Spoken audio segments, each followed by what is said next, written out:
All right, Shalom family. May the words of my mouth and the meditation of my heart be acceptable in Yahweh's sight. He is our strength and our redeemer. And it's in his name, which is his authority, that we pray, praise, proclaim, project, and protect this message. Amen. Amen, amen, amen again. As always, Pastor Kofi, Pastor Servants of Christ, where we are always changing lives one mind at a time by being a voice of the voiceless and speaking the unspoken. We give all praise and honor to Yahweh Elohim, who is Abba, At, Bad, At, Ruach HaKadosh.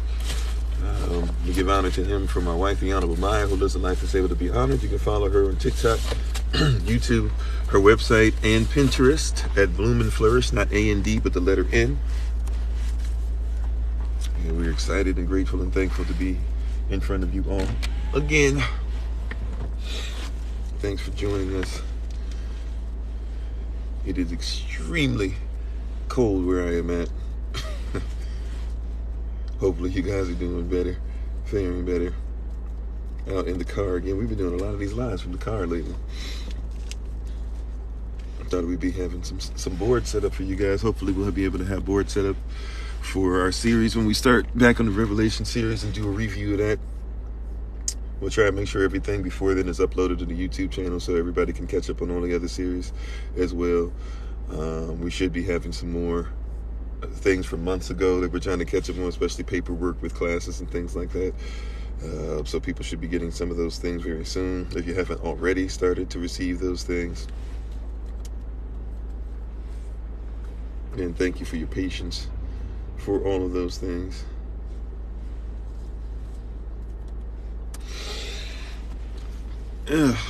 Just getting a couple of other platforms up and going.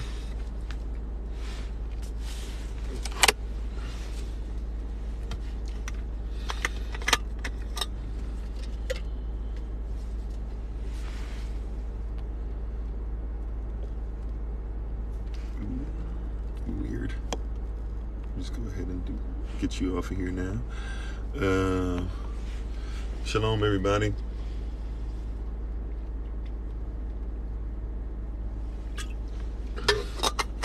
Belated Shabbat Shalom. If we didn't have a chance to talk to you yesterday,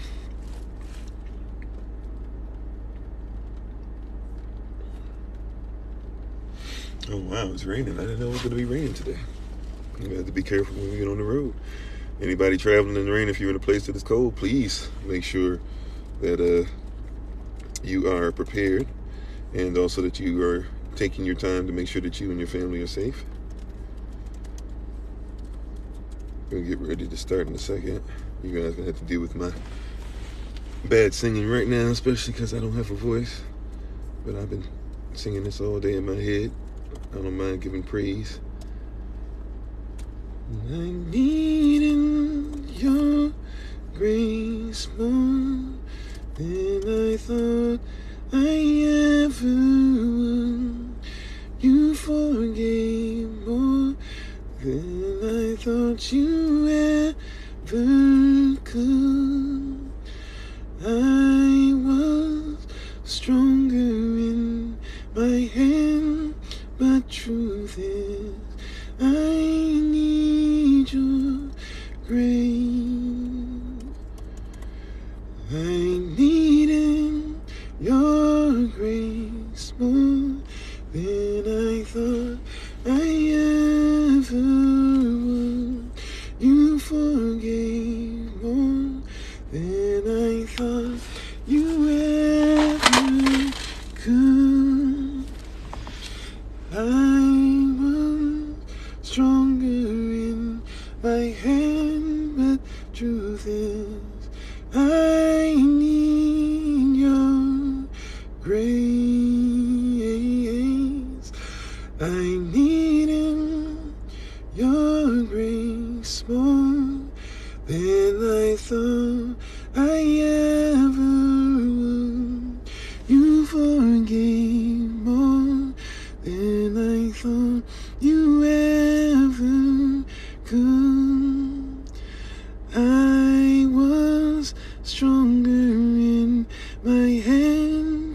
truth is, I need your grace,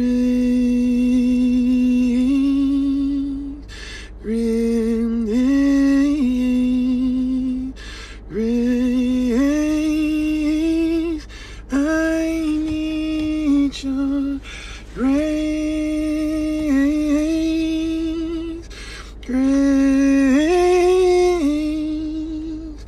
grace.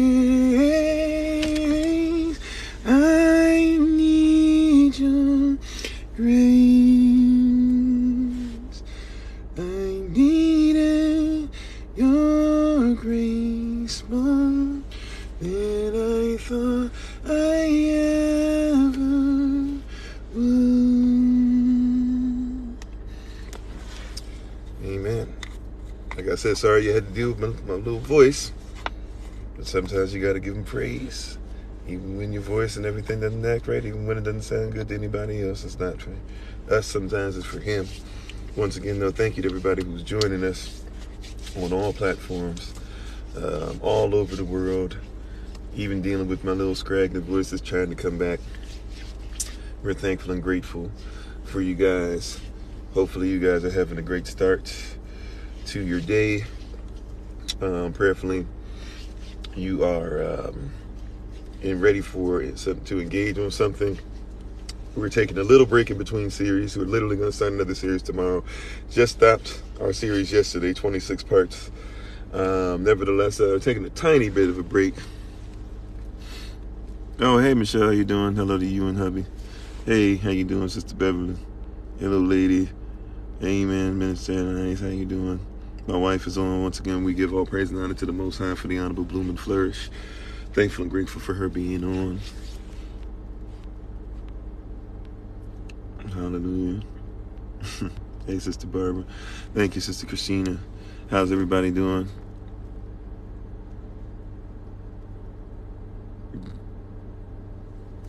Okay, TikTok, that's fine. If that's what you do or whatever, that's fine. We just finished the series, Haven't Been Led As We Believe. You believe something different, and prayerfully that's going to get you where you need to be. Thank you very much, though. Hey, how you doing?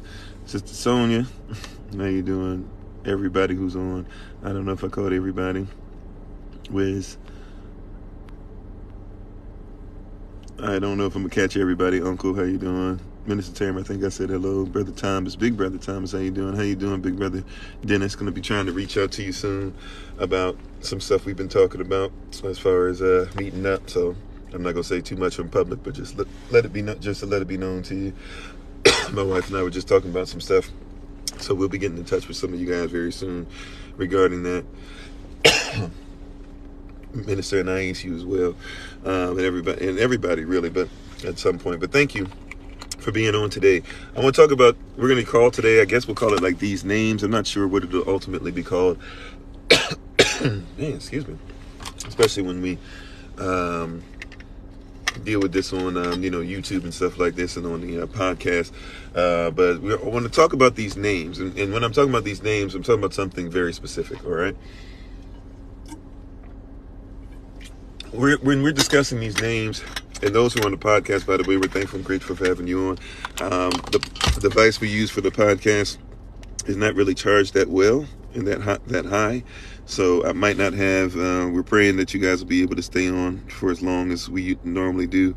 But because of that, I won't be able to have the screen on the whole time. So just in case I am not able to catch your comments, just know that it's not on purpose. How you doing, Brother Jermaine, Nana, Coleman? We thank everybody who's coming on, everybody who listened to this later on.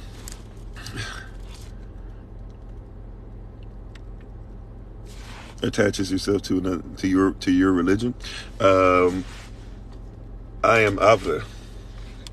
So as somebody who seems to be as versed in what you're talking about and trying to name us and trying to make sure everybody gets in the box, I'm Avda. So if you know what that means, I'm Avda, which of course would, going down the road, Yashtia, going down the road a little further, Shwe, which you would call a West African or something like that, going down the road a little further, because I can track my family and know where I come from. Not with 23andMe, I'm talking about I literally can track my family and know where we come from. And I know the scrolls that we uphold. So whatever you decided to uphold and say that I have to be part of your religion or whatever, so be it. But I don't have to. We just finished a series, part 5 of that series, which is the series is called Having Been Led as We Believe. Part 5 of that series talks about that this isn't for everybody, and you don't have to agree with what we talk about. So we just ask that people be respectful. But if your whole thing is to cause chaos or whatever, that's not something that's going to cause me to shift one way or the other. Okay, so you track your family through Iraq. I track my family through where we are as far as, we both track our family. You're saying that I guess you're saying your tracking is going somewhere different than mine and therefore it's better or whatever, but comprehend like the family. If the main thing is the main thing to get to Yashrea, I don't know if that's what you're describing, but if the main thing is to get there and we both get there, then we should be brothers and trying to figure out how we come together rather than you trying to get me into a debate with whose religiosity is better. You said you don't make up religion. There is one Torah. Yeah, there is. There's one guide. I don't. Anyways, I guess like what I'm talking about today are names, and that's what we're going to talk about. So if you'd like to stay on and talk about names, fine. If not, thank you very much for being on. So when I'm talking about names specifically, right? When we're talking about names, which is what we're led to speak on today. If you, by the way, kind sir, if you'd like to be able to go back and look at what we talked about in 26 parts of Having Been Led as We Believe, and then see if what we're talking about, it meets your standard, that's fine. If it doesn't, though, your standard doesn't have to be ours. And I'm thankful and grateful for the opportunity to talk to you, even if you don't like talking to me. That being said, we're talking about names today. I'm going to talk about names because people will name you something, right? It kind of goes along with what's being voiced today. People will make it a point to name you something, right? And call you something. And you have to be careful, first of all, what you're picking up, what you accept, what somebody else will call you. Secondly, when they call you these things, when you call them these things, or when they call you these names, name meaning authority, even Shem meaning name, right? When they call you these things, they're trying to authorize you to be something. And a lot of times people will call you names, right? Like when we're children, you say like, why are you calling names? No name calling, things like that. They will call you names a lot of times to demean you. All right, even the person who's coming on today, fake religion, this and that. The word religion just simply means what people repetitively do as a legion. So, like, even religion is something that has a bad description. It's not fine, but defined incorrectly. And it's not a correct way of naming something or someone. But we do those things because that's what we've been taught. Shalom, Sky Kitten. How you doing? So, you got us at the beginning. Amen. He said vaccine not effective. People vaccinated spread the virus. Doctor Turner. Yeah, sure. No problem with that. But we're talking about names today. And so when we're talking about name, okay. Yeah, somebody else, 1 + 1 = value or this and that or whatever. Yeah, but it has to be 1 over 1 + 1 over 1. If you're trying to make it 1 over 2 + 1 over 5, then you're not going to get 2, right? So anyways, talking about names. Yeah, and once again, you see people on here, first things first. We're going to say that you're wrong. We're going to say that you're terrible. We're going to say that you're off. They're trying to name you. And a lot of times people will use names to demean people. And what I want to talk about is the names. This whole name battle that's going on, people wanting to name things. Why can't I say this word? Why can't I say this word? It's coming from a place to where people try to redefine you. They tried to make you something you weren't. Who you showed up as was greater, and now they're trying to take on your name. All right. Now that seems like a lot of stuff I just put in there, but we're going to make it work. We got some time, right? So we're going to make it work. So when we're talking about names, like think about this. What is the whole battle? I even put out a video about this, right? What is the whole battle with like the N-word, for example? Why is there a big battle about the N-word, right? Should we call ourselves the N-word? Where did that come from? Why, should we say it with an A? Should we say it with an ER? Now other people saying, hey, if you can say it, why can't I say it? Why can't I call you it? If you call you it, why can't I call myself it? If you can call yourself it, right? It's all dealing in names, authority, right? And people are saying, why can't I authorize myself to be you? But we don't want to talk about the fact of where the name originally came from, then who changed the name to mean something demeaning, then all of a sudden saw that the people who they try to demean have still been able to show that they are way better than what somebody else named them. And so now somebody can't have you have something they don't have access to. So now they want your name. They want your authority. And that's basically what is going on. Once again, it sounds a little convoluted. I'm going to try and set it up a couple more times because I want to make sure contextually and factually we have proper foundation for this conversation, for this argument, etc. Right? People want to name you and classify you as something, right? You've named yourself. Your culture named yourself. You named yourself. This is what we were. This is what's been taken away from us, by the way. What did we originally intend and interpret ourselves to be? That's why we named ourselves certain things, right? Somebody else comes along and takes you and names you something different or uses your name to demean you. Then you say, okay, no problem. I'm going to work through hundreds of years, sometimes decades, whatever, of dealing with this crazy name you placed upon me. And once I find a way to come out of that and I'm still doing great things, I'm still free of the system, I still don't have to fit into your box, I still can make sure my family's taken care of, I still can do things without having to worry about, I still can do great things without having to worry about I go by what you say, this or that or whatever.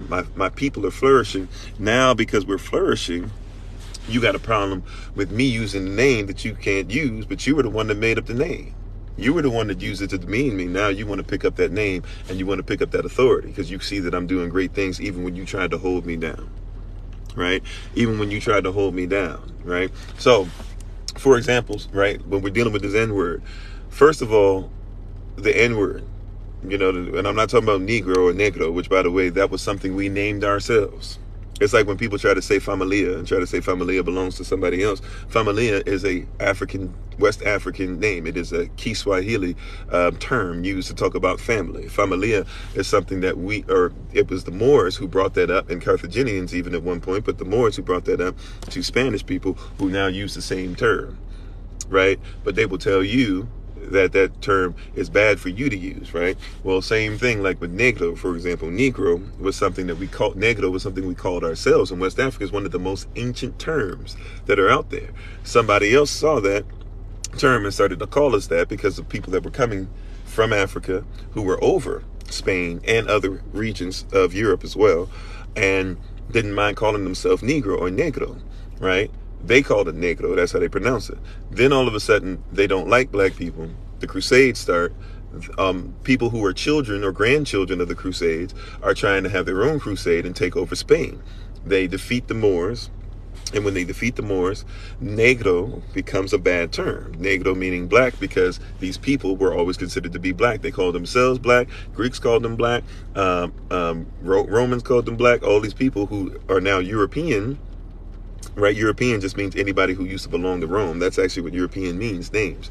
So they say, okay, now we're going to say Negro is black. So now you have people who are here, you know, even Malcolm X, when he was under Elijah Muhammad and other people like that, and Noble Drew Ali and others will say the so-called Negro because they're saying don't call yourself that because on paper, right, in America especially, on paper, Negro, and even in England and Australia and other places, Negro is considered to be an artificial person by law.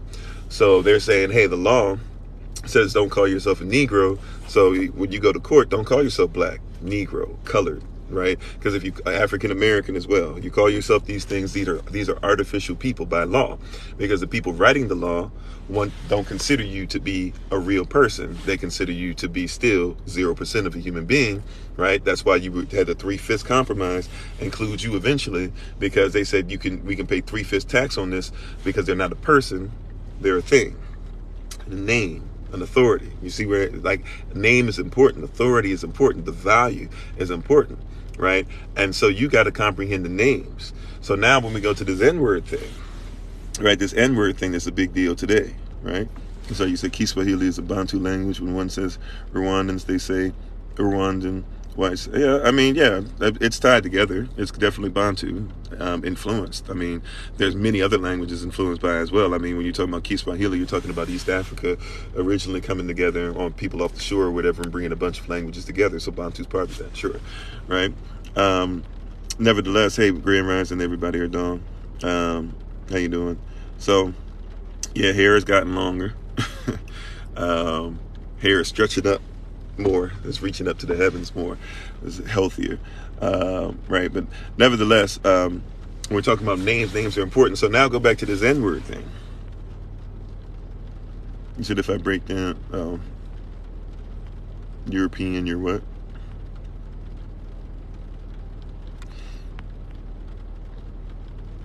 Mm-hmm.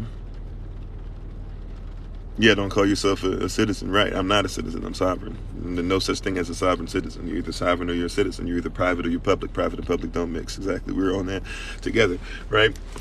However, when we're talking about these things in name, so even to go by this N-word thing, why is this such a big deal? Why are people able to control humanity by getting them to argue about the N-word, right? Which is something nobody should use, because we're talking about N-I blah blah blah R, right? If we're talking about N-I blah blah and the letter A at the end, we're talking about something that obviously is not even the original. Now, what happened is you had people that called themselves Niger, or Niger, or Negus, or Negius, or Negus, or Negus, Nagas even sometimes.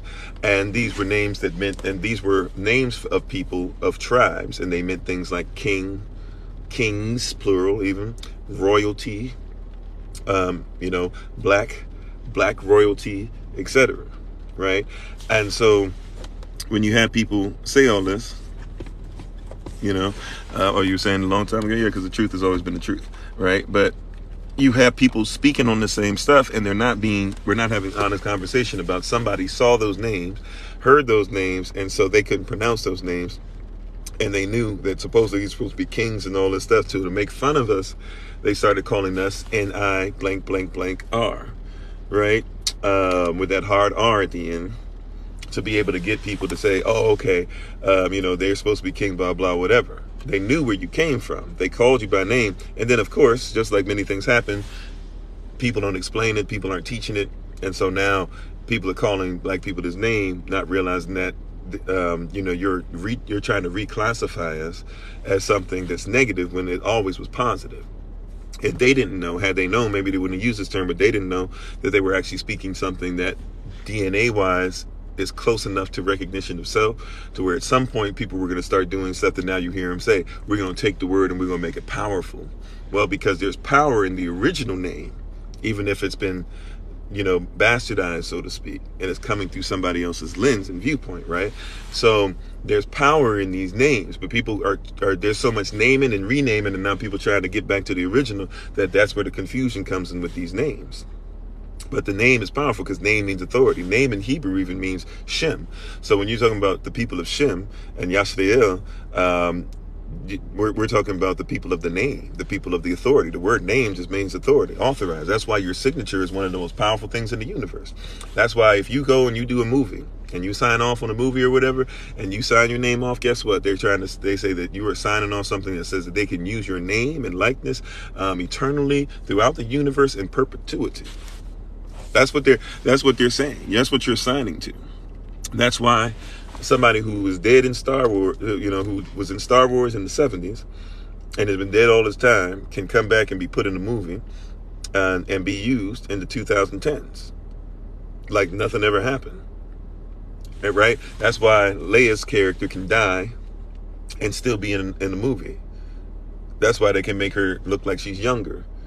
Right? And that's why everybody has they can do these things. That's why somebody who's alive in a movie, did a movie a long time ago, and somehow, some way, isn't even allowed to be acting in the movie, but they'll still put his face on somebody. That's how Paul Walker can die and still, even though his family, I guess, was okay with it, but, can still be put in the movie and stuff like that and have his face there and all these different things because his name, he gave away his name. He signed it away. Your name is important.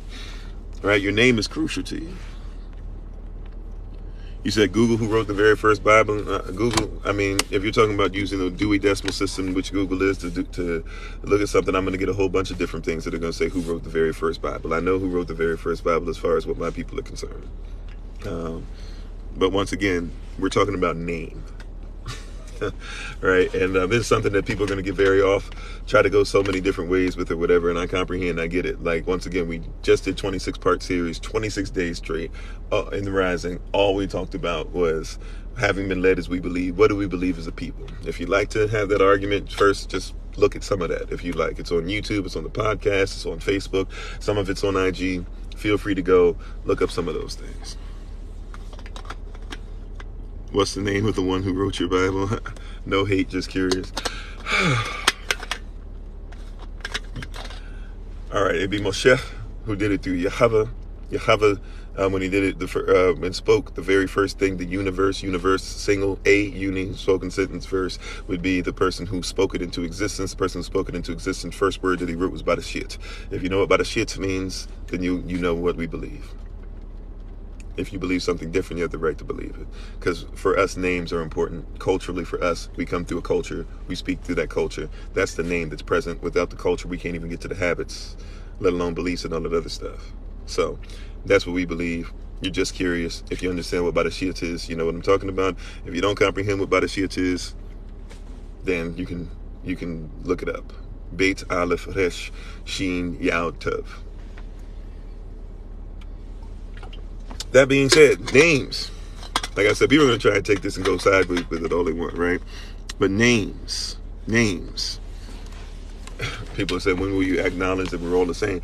When we get to a place where people will let me finish talking about names and acknowledge that what I'm speaking about is even valid enough to listen to, then I think we'll get closer. But we're in a system right now where you can see clearly that I want to talk about something completely different. See how we're saying even names, authority? People don't respect even who you are and the authority that you have. They'll come on your platform and tell you got to talk about something completely different. Do you see that? So when we get to a point to where I can actually talk about this without people trying to say it's more important for me to talk about whatever they want, then maybe we'll get to a place where we can actually have a real conversation. I mean, for sure, right? Names. So once again, you're talking about all these things that are named. People will name you something derogative, and then all of a sudden, now that you have gotten past what they thought they had authorized, they thought they had kept you in a box. Now, because they can't keep you in a box, now they want to be able to call themselves what they've called you. Right? You said you respect the camera? Okay, no problem. It's not just you, by the way. I'm just saying there's obviously many people, multiple people trying to have stuff that has nothing to do with what we're talking about. But I understand. Because people want to take the thing name and go to all the extremes and do this and do that or whatever. I get it, right? I'm not there yet. So I apologize if I'm coming off or whatever. I'm a little tired too, so hopefully I'm not coming off as dismissive to you all either. That's not respectful on my part, if I am coming across as that. But once again, name. How you doing? Hey, Shalom, Chill Pill. How you doing? So when we're talking about names, you got to understand the value of these names that we carry, right? These names that we carry are crucial.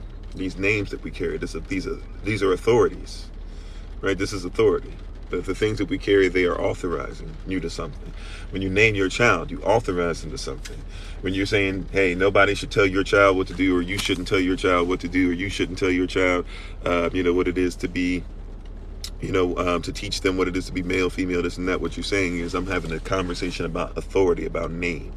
That's the bare essence of what we're discussing. That's really what we're having a conversation about, are these names and these authorities, authorizations, right? If you go to a courtroom and you say, hey, I'm trying to deal with police brutality, the judge doesn't have to deal with police brutality because there's no name in the law concerning police brutality. You won't find anything that discusses police brutality.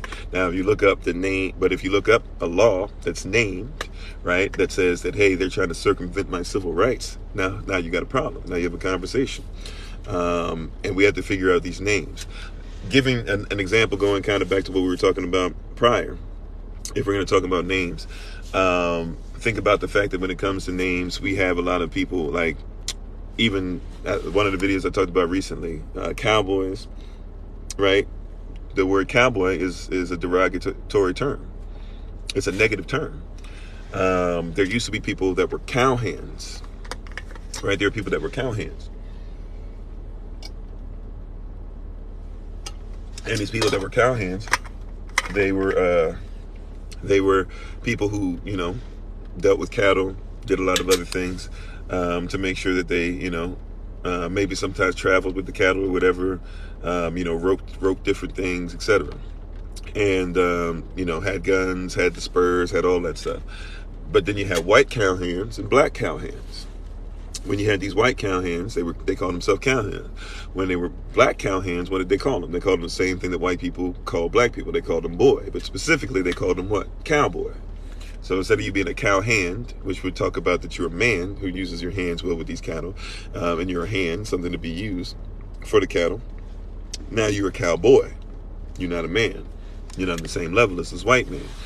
But then, cowhands that were black, these cowboys started doing so many great things, so many awesome things, amazing things, that all of a sudden, the people who named them cowboys said, they're so popular and stuff right now, we need to call ourselves cowboys. And now, when you think about cowboys, Marlboro Man, people like that, you don't think about a black person. Most people don't. I know some of us know our history, but I'm saying overall, okay, we don't really think about a black person. We think about a white male, because the very person who named you something saw that what he named you didn't stop you from progressing, and since it didn't stop you from progressing, now he says, I got to be what you are, right? While you have done nothing but be yourself. Somebody else changed your authority, but you remaining yourself cause somebody to now want to call themselves a derogatory term. The fact of the matter is, you shouldn't call me a cowboy either. I don't need to be called a cowboy. I know there's some black people that are like, we're the real cowboys, and I get what they're saying, but don't call me a cowboy either. That's derogatory too. Call me a cowhand if you need to. Call me a man. Call me a natural person, right? Whatever it is. But you don't have to call me a derogatory term. But now black people are pining to be called cowboys when it's like, we were never cowboys in the first place. We were always greater than that. That's what somebody named you. Right? That's what somebody named you. You see what I'm saying? And we pick it up. So that's where these arguments come from, right? That whole cowboy, cowhand thing, it's all it is that's the same thing as the N-word thing that's going on today. Same thing as Negro, same thing as Niger, all that stuff we're talking about. Like, that's all those stuff we bring up, that's just names. Now people getting upset when people who are Yashrael, and we keep the commandments. Not only keeping the commandments, we have scrolls that go back further than the ones that they're trying to tell you are ancient for people who are calling themselves Jews. Or actually they are Jews, but calling themselves Israel, right? We have stuff that we have that's older than what you have. Right?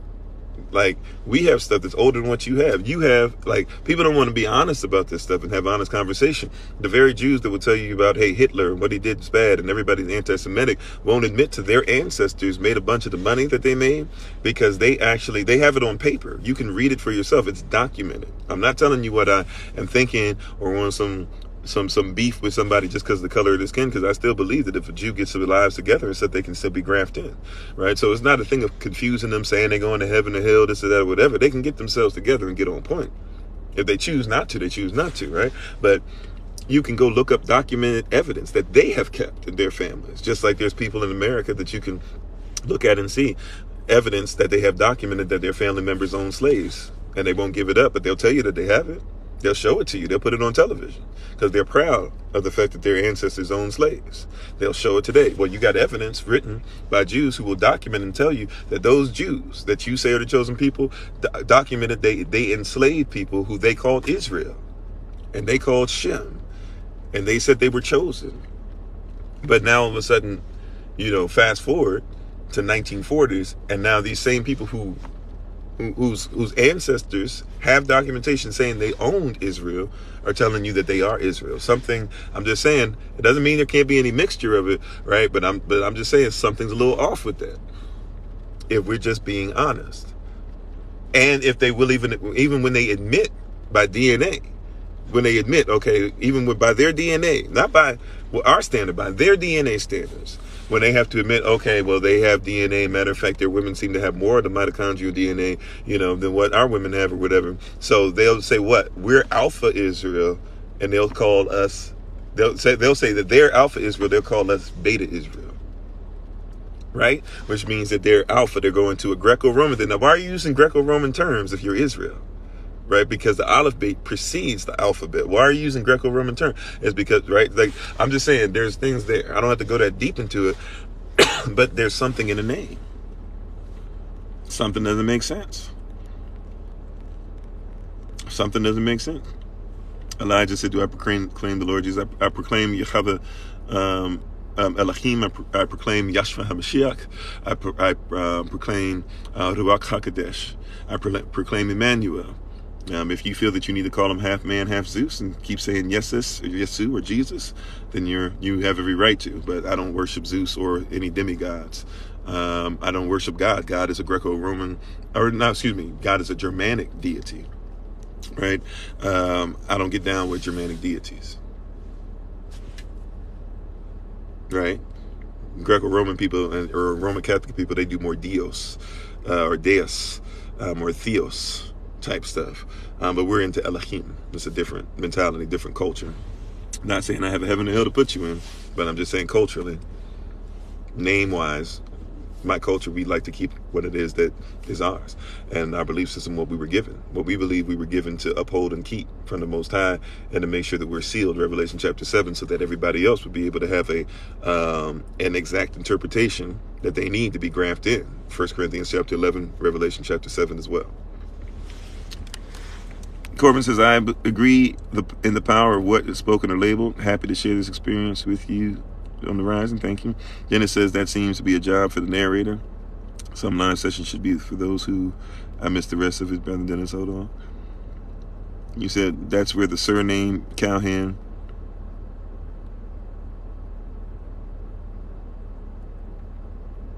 Cowhan preceded Cowboy. What are you saying? It's the reverse? Angela said, I love this conversation. Amen. Said, I'm so happy you're focused. There seem to be many clowns on there, aka distractions. Yeah, and it happens a lot. And look, even when I go that route, some people think I just get distracted. I'm very aware of what I'm doing on here. I've been doing this for years, even though, as you can see, this is the third channel we have on TikTok. We've had many channels and many different platforms because people usually get mad, and at some point, they find a way to get us dismissed, and we have to start over from scratch. No, not from scratch, but we got to start over as far as the platforms are concerned. That's why we have so many moderators who do such a great job for us, and we're going to have more and more as we get back to the numbers we used to have. We're getting kind of closer, because it used to be 10,000 people on, at a time, or on a live. 30,000 people on live. 10,000 people on concurrently, 100 people on bare minimum, 300-400 people on was the norm. So as we get up there, we're thankful and grateful for the moderators that are helping us out. You said, I always wondered why it isn't Cowman. No, it's a big facts. Thanks, daughter. Mercy said, so hard for people to do the right thing and just simply speak the truth. Okay, exactly. And then they act ignorant. It said Cowman. How about we let them keep that cowboy trash? Right. And we simply need to just be ourselves. And being ourselves, you see that they want to be you so bad that the thing that they called you that was negative, now they want to call themselves that. That's what the N-word thing is.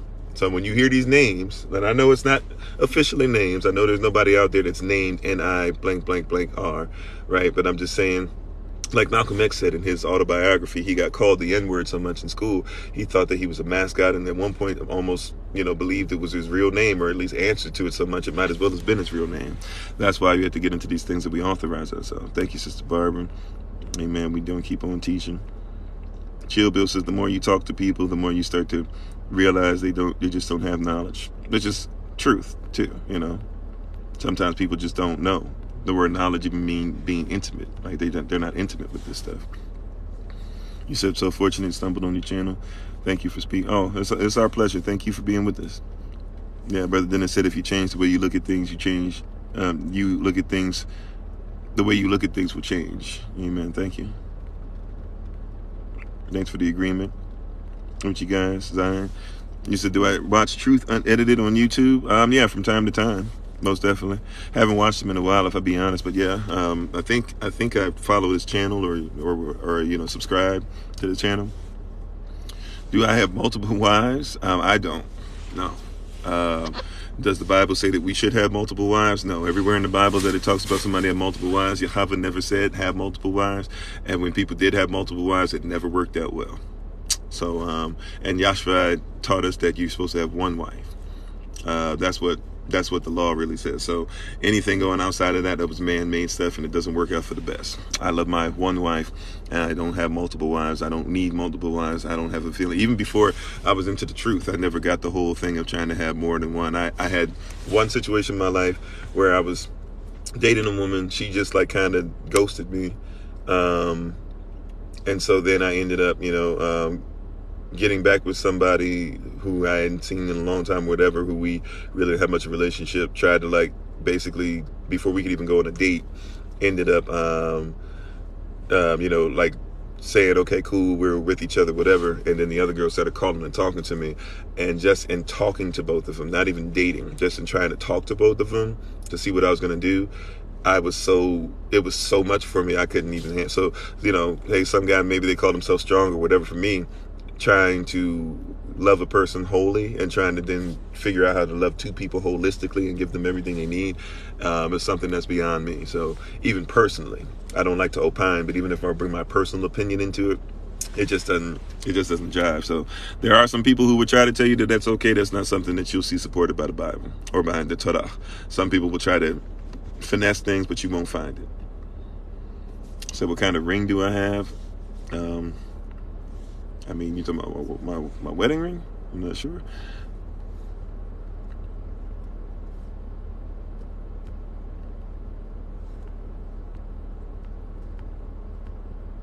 All right, thank you. Is it Mercia or Mercia Morris? Probably Mercia. Hopefully I'm saying that right. T House says 2020. I realized how much I hated strangers saying my name. Interesting. Arthur says, we are the truth. Amen. As long as we live it, we are it. Ray says, if I'm on Social Security and I take my birth certificate back, will I still be able to get it? Well, you don't have to take your birth certificate back. You don't really ever take your birth certificate back. There's no such thing as giving your birth certificate back. There's really no such thing as giving your Social Security number back as well. You just don't have to use it. Right. The only stuff you get taxed on is going to be benefits and privileges. Your birth certificate is something that's actually vital for you if you want to live sovereignty, and this is just the beginning. Sovereignty is not just your birth certificate's gone. Sovereignty is making sure you got money coming in for yourself. Sovereignty is making sure that sovereignty is a spiritual endeavor too. A lot of people don't talk about that, but sovereignty deals with the spiritual. Like sovereignty deals with natural law, universal law, and natural law. Basically has to come from a place of using terms correctly, right? So if there's a verse, then that means verse is a spoken sentence. That means that somebody had to speak a single sentence into existence for you to have natural law. That's why if you have, that's why we have to be careful about names, authorities, right? Like that's why it's called, you'll have people that'll say, if somebody patents something, for example, if they say it's patented, what they're telling you is that it's not natural. Right. And because it's not natural, the government has to step in and make sure that it doesn't hurt people, or they put labels on it. It's still allowed to hurt people, but technically they say we put enough warnings in it, or there's enough information out to where you can find out what something is. But a lot of people just are taught to trust the doctor rather than read the information. Right. But if something's not patented, you can't patent something that is created by the Most High. So if you get a pill, it can be patented possibly because they mess with the composition of it, right? And they're focusing on one part of what you need out of the pill, right? So out of the DNA compound, all this stuff, like you're dealing with just one little piece of it, which is why you get side effects. But if you deal with the whole thing, grown naturally in natural law, then they can't patent it. So it's something that's basically private because it belongs to the Most High, or so if you are in private law, right, if you become a private citizen versus a public citizen, you have to actually get into the spiritual.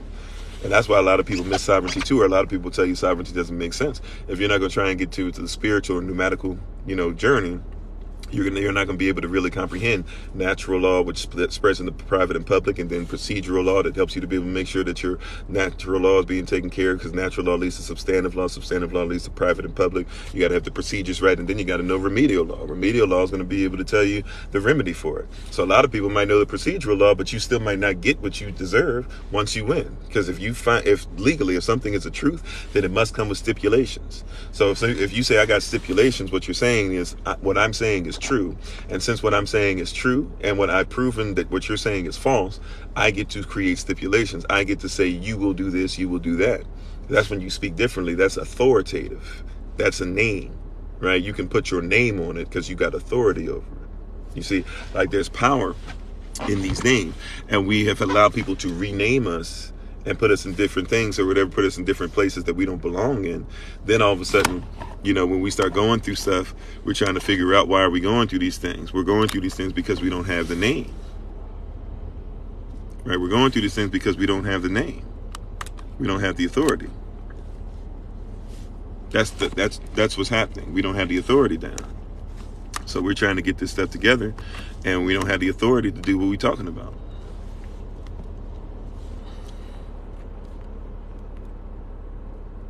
I'm sorry, hold on. Corbin says, I would love to have you on the podcast in the van with Corbin on.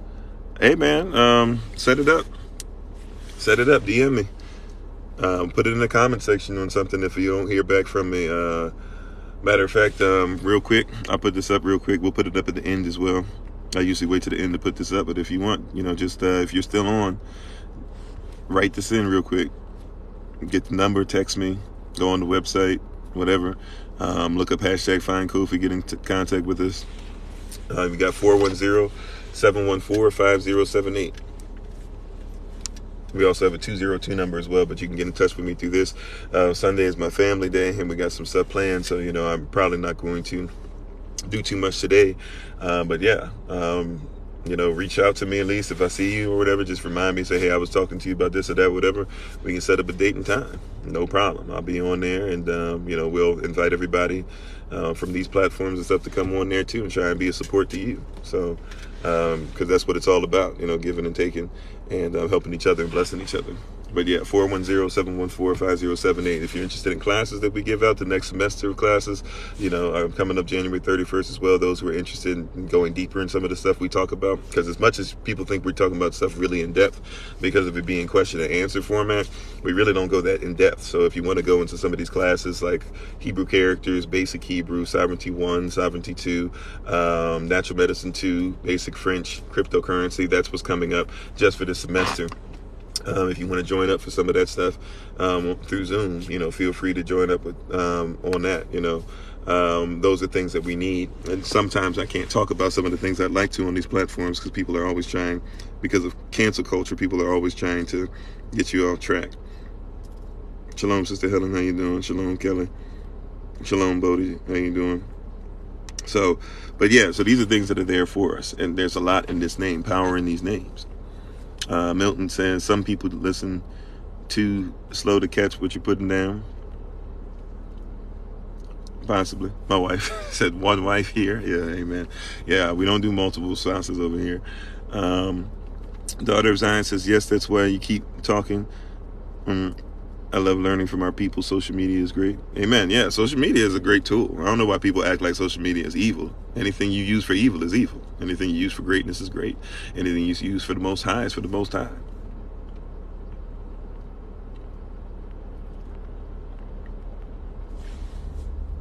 You said, man, that's too much stress dealing with more than one woman anyway. They are a lot of work. Yeah, they are a lot of work. They deserve your every, when it's time for me to be locked up with my wife, even if it's 5 minutes, if it's 50 minutes, whatever, she deserves me to be locked in, so I don't even see how somebody can have the mindset that I'm going to basically be locked into two women simultaneously and give them everything that they need.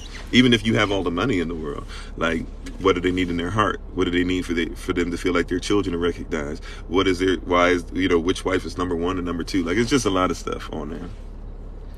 You said marriage and divorce, is that still one wife if remarried? Yeah, because it's your wife. Now, even in marriage, in our culture, culturally speaking, marriage, right?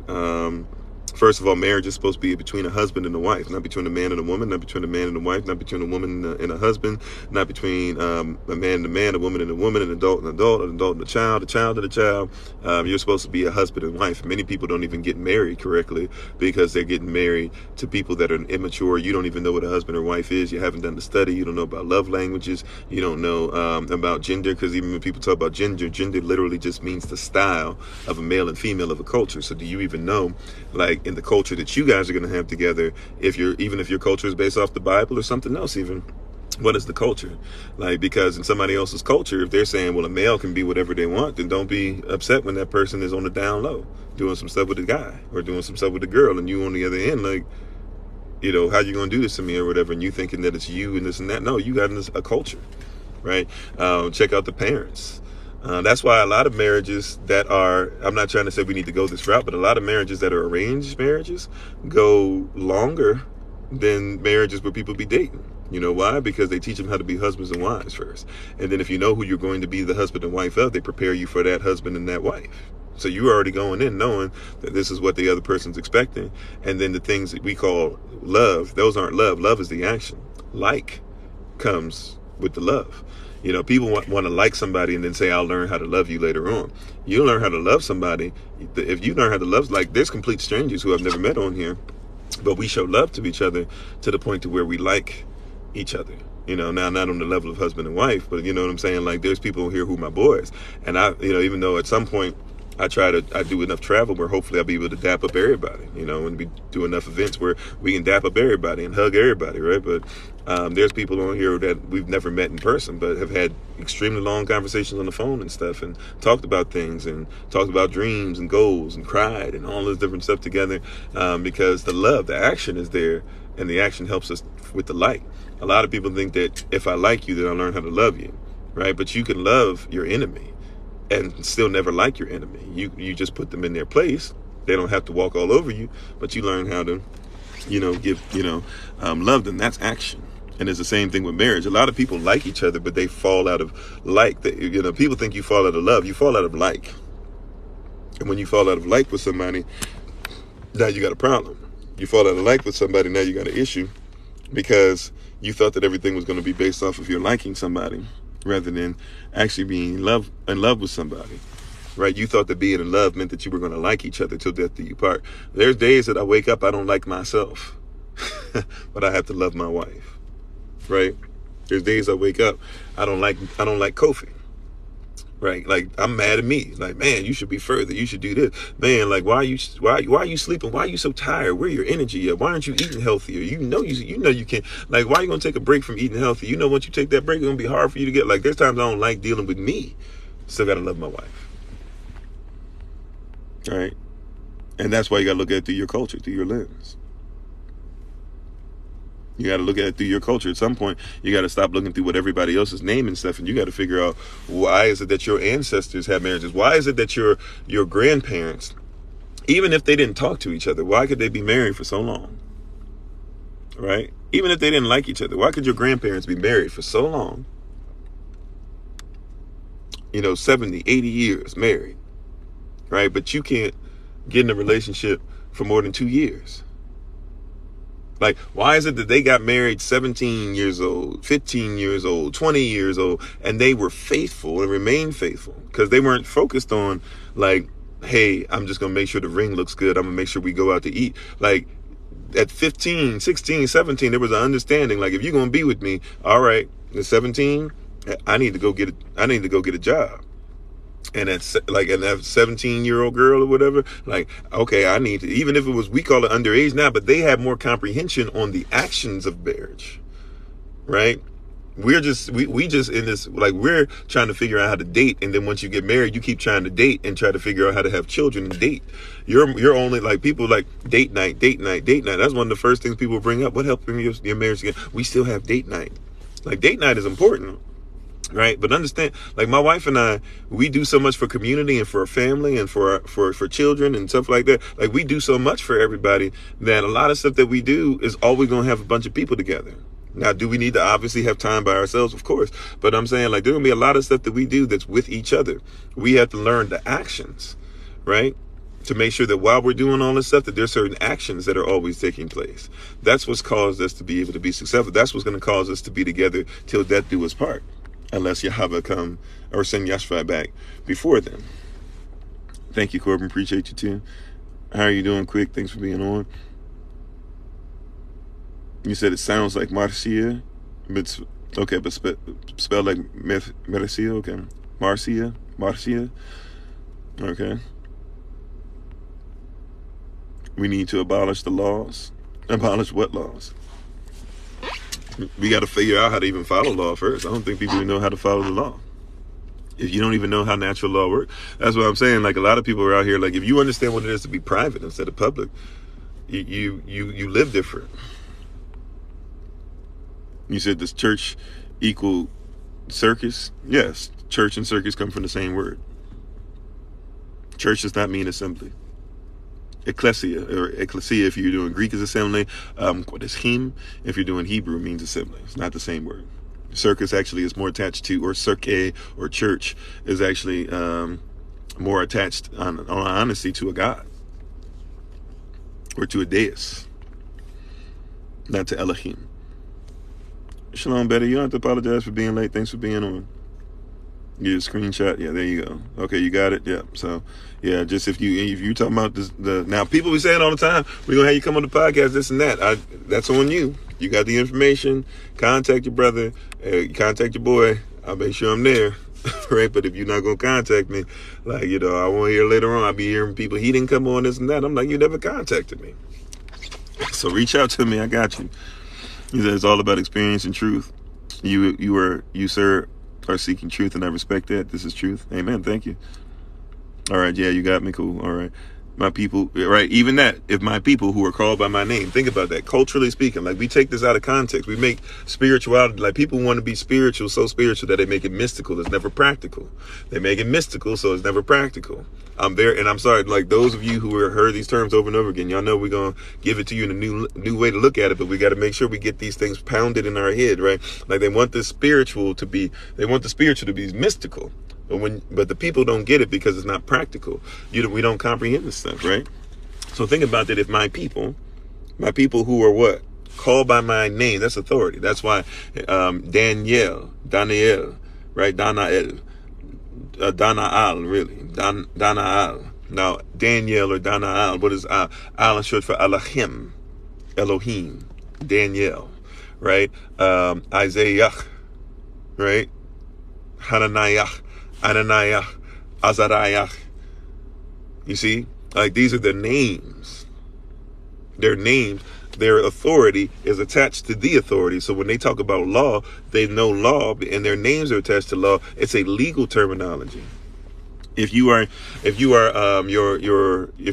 child of your parent, then you carry their name, not just the name they've given you, but also the name that they were given, right? You said those were born in the garden understand mankind will not. I mean, that's a bar, sir. We didn't go that far into it. We talked a little bit about that in our early rising Bible study. We have an early rising Bible study that we do on Zoom only.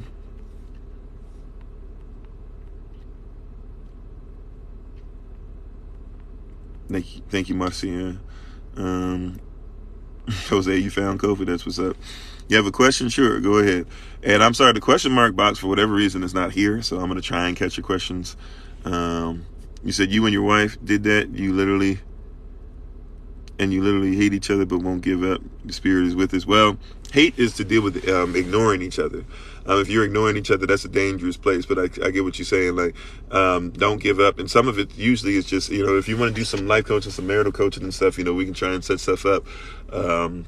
But not to give up, but also to, like, figure out what's going on. And usually it's going to be communication. 9 times out of 10, it's going to be love language stuff. Words of affirmation, acts of service, gifts, quality time, physical touch, and then even the dialects that come across that, right? And then trying to figure out what you need to do. Even writing like a marriage constitution out. When we have a conversation, this is how we'll have the conversation. If we argue, this is what the argument be about. If we do this, blah, blah, whatever. And having that having stuff like that already set in stone, right? Having those things named out, if you will, or finding out even the names of those things. Studying apologetics. This is something that's interesting.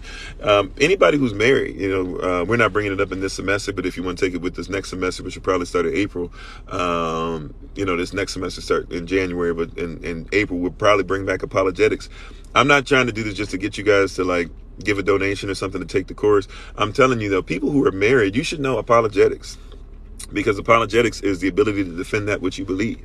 As 1 Peter chapter 3, is it 1 Peter chapter 2:15, 1 Peter 3:15? I always mess that up, but one of those chapters, chapter 2 or chapter 3, verse 15, 1 Peter, it says that we should always have a defense for the things that, or we should always have an explanation, a defense, an argument, etc. We should always have something for what we hope in. For the things that we hope in.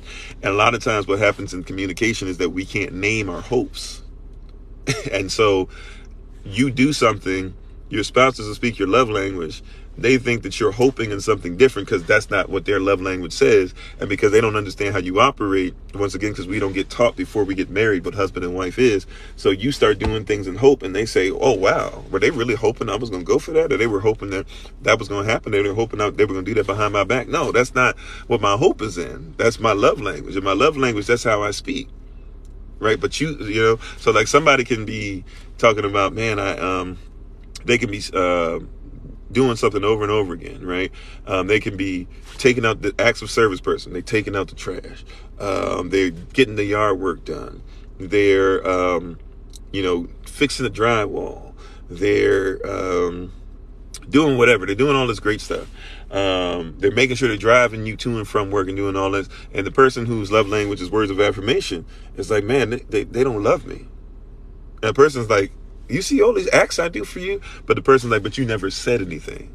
So you can have two people that love each other very much, but because they don't operate in the same language, the person sees the person doing stuff, but in their language is like, they're not feeding me. And if you even ask the person, you'll be like, well, do you see that he does this stuff? They're like, yeah, I see what he does, but I need him to say, I love you. And sometimes it can be vice versa. It's actually surprising to me sometimes how often we forget when I'm dealing with marital coaching and stuff, how often people are usually dealing with that, right?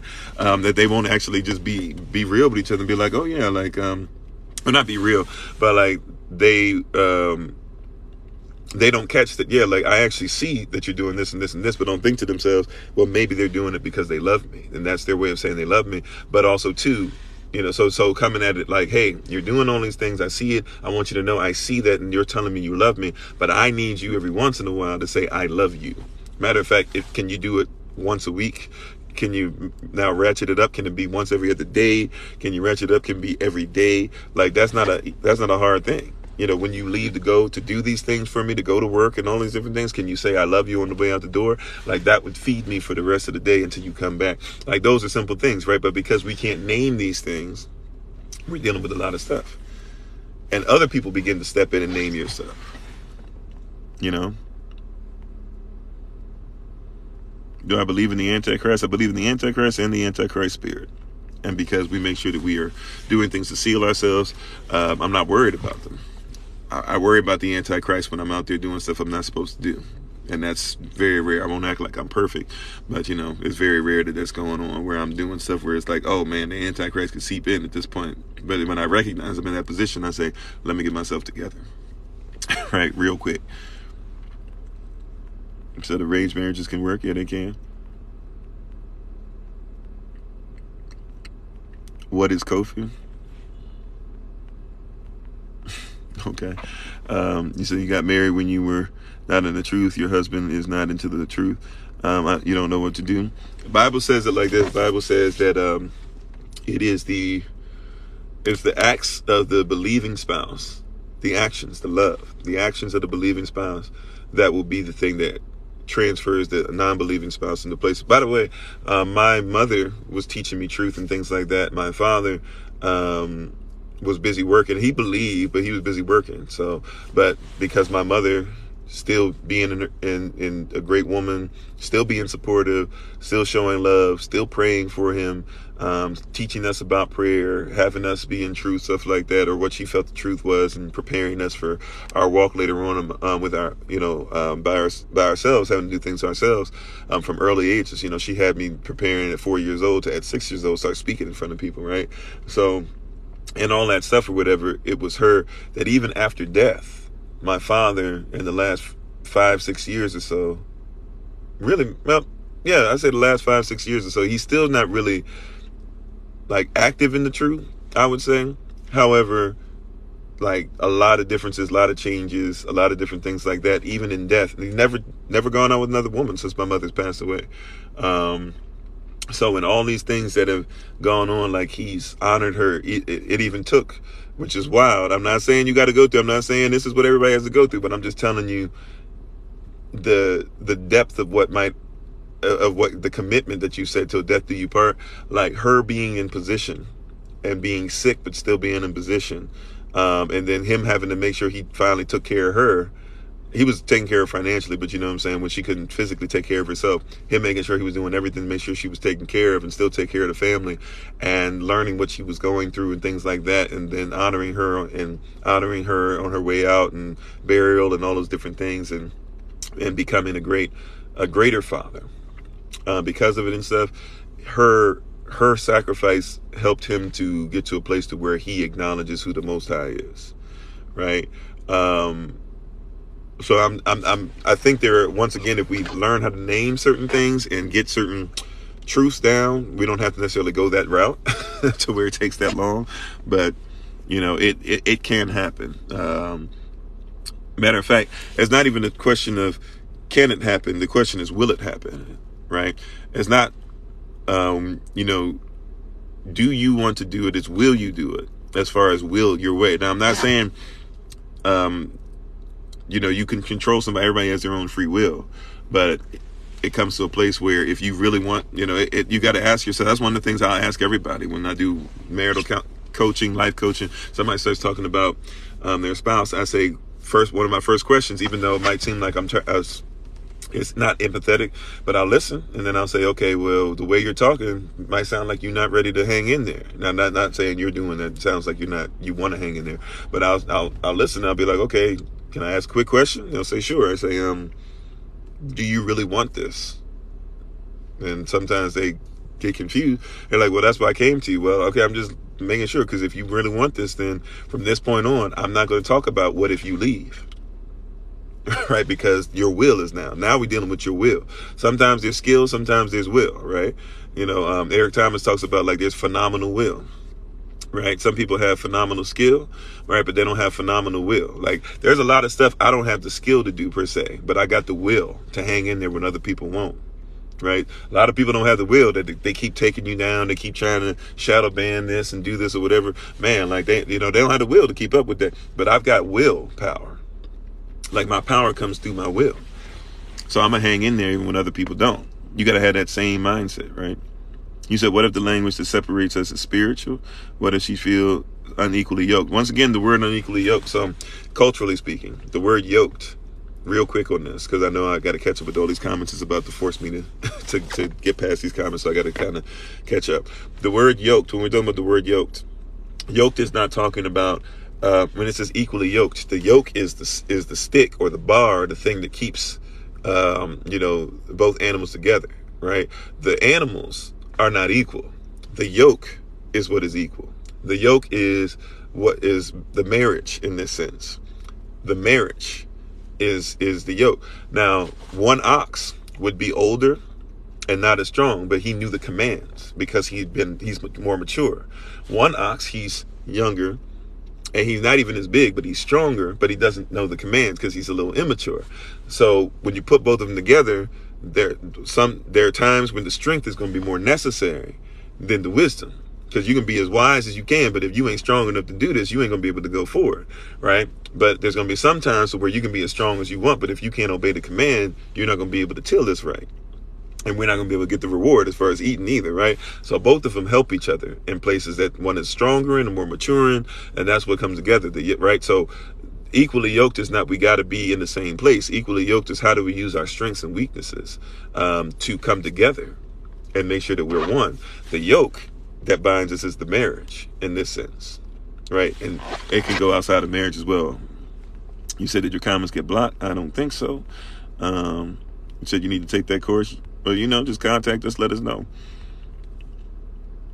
Amen. Also says she's blessed. Her husband feeds her his love. Amen. Trap House says, what should I be doing daily to seal myself and my spouse? I mean, so many different things.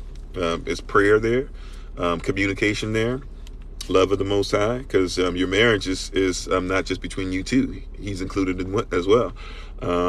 Love language stuff, a great book to read, old school book, a great book to read, Men Are From Mars, Women Are From Venus. It's not even going to be biblically. It's going to be talking about straight scientific, theoretical stuff, but it's a great book to kind of get comprehension on some things if you want to know, just communication issues, because it doesn't deal with the 5 love languages. It just deals with man and woman.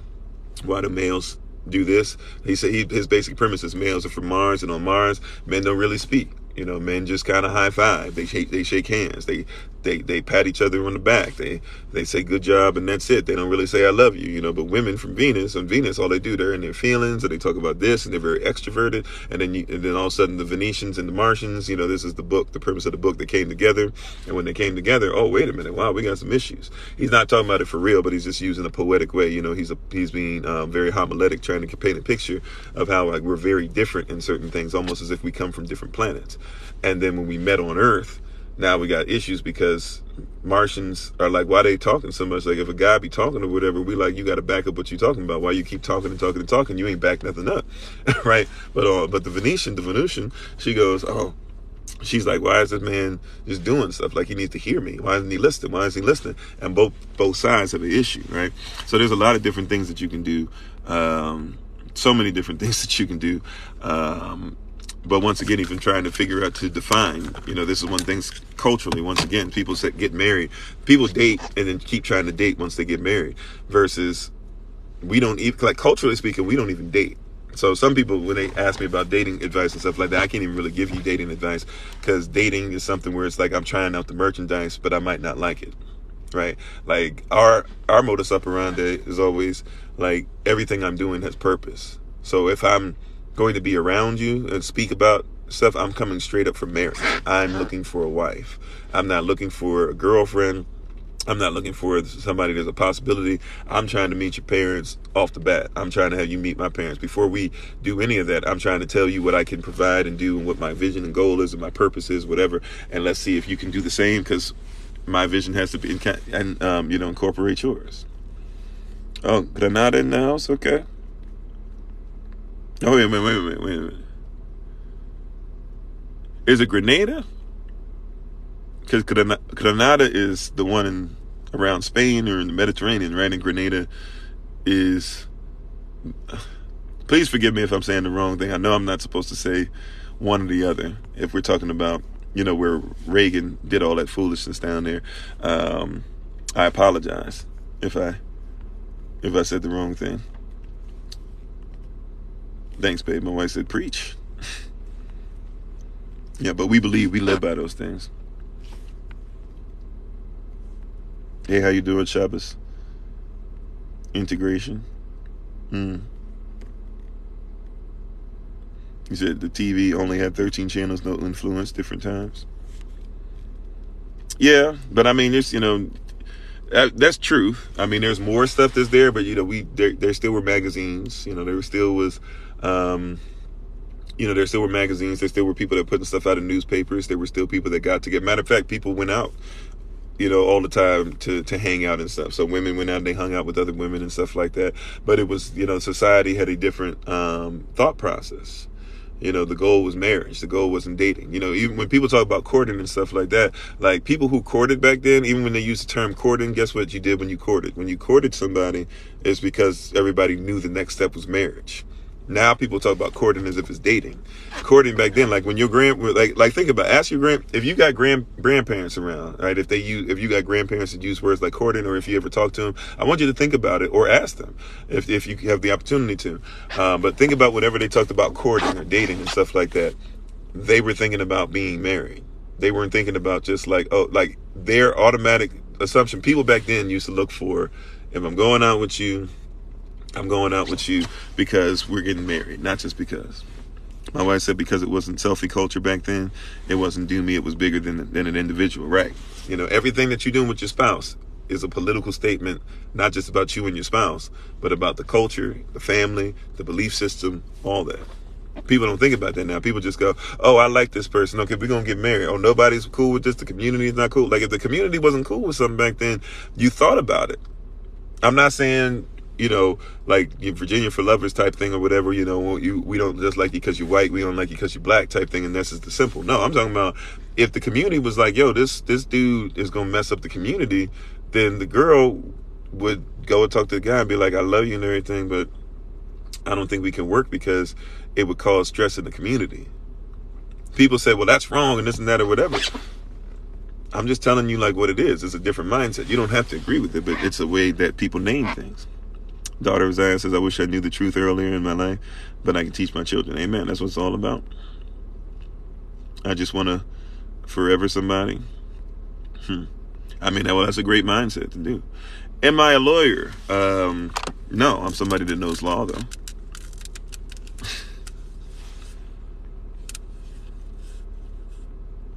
Thank you, Nick Smith. Yeah, we're trying to use wisdom, eternal wisdom.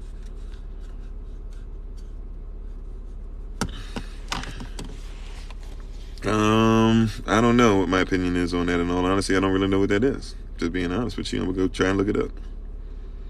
Might have heard about it before, but I don't know about that name. Hold on. So Nini, I guess. Oh, so Nini in the Bible. Matthew 15, 9 and 24, but in vain.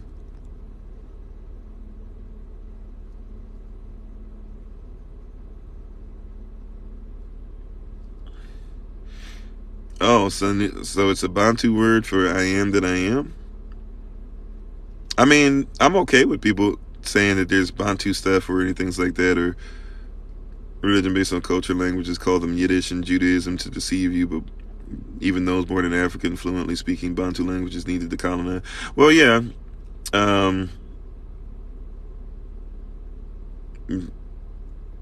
Okay, so that's somebody basically saying like there's a supreme God. First and foremost, all right, so just looking at this real quick, I'm not deep into it, but I'm just telling you some things that are fallible, like that just from the jump stick out to me.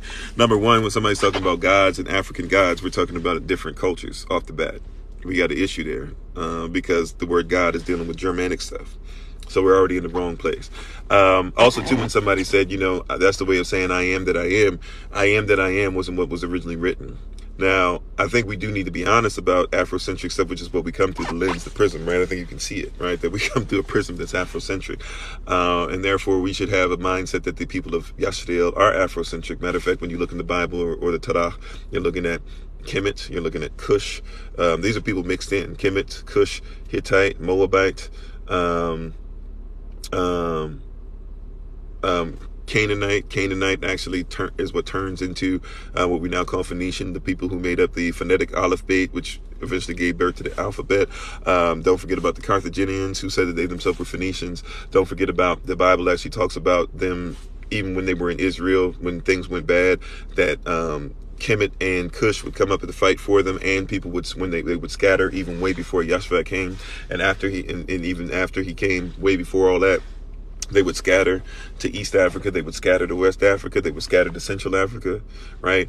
So there's a lot of different things that are being talked about, but that in and of itself, even the I am that I am reference and things like that, I think that there's some things going on where people are like reaching a little bit, but to act like there's no Bantu influence on a people that are African, I think is as foolish as acting like there's no Afra or Yashreel type of influence on people that are African. It's the same people. You know, but I had to look into it. In all honesty, I've never heard it. I've never heard that specific title or whatever or name. So it said, "Church, don't say we the church." Yeah, I don't really do that. Yeah. Hey, Shalom. Thank you, Philly. How you doing? Corbin says, I do them on Saturday from 6 to 7. Set up at 6 to 7 live, from 7 to 8 p.m. live stream on YouTube, Facebook, TikTok. Okay, yeah, no problem. Like I said, just I'm gonna go ahead and I'm not gonna remember possibly, but I'm following you, so I'm following you. So I'm gonna try to remember, Corbin. But you can send me a message. If you follow me, I follow you. You should be able to get a message, a DM message through pretty easy. So we can set it up from there. And those of you who want to join us on that podcast, feel free to join us. We'll send the information out. Just let me know when, and we'll set it up. You said it is, but it's actually the King James Version Holy Bible that gets in between more often than not. Okay, I think I answered that question. Seth's put that same question in there 7, 8 times now. You said you're taking the class, you talk in private. I think I could learn so much from sharing with you. Yeah, of course. Feel free, and I can learn as well. Just get in contact with this. Thank you, Marcia. I appreciate that. So what if the language that separates us is spiritual? Okay, all right. I talked about those things already. Trying to catch up with you guys.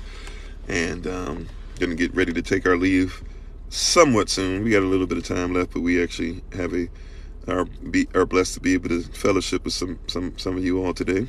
So we're gonna do that in a little bit. So I've got to get ready. Discipline yourself in every area, and your life will flow so easily. Yep. He said, yes, because I fear the Most High, but He uses that to treat me worse, and worse with no support. Yeah, so some of this stuff is hard for me to deal with when you're talking about we'd have to have some kind of conversation. Maybe you, my wife, and I, and I and you, or my wife and you could have conversation, because I don't want your husband to feel. One of the things I try to do too is be aware of stuff. I don't want somebody to feel disrespected.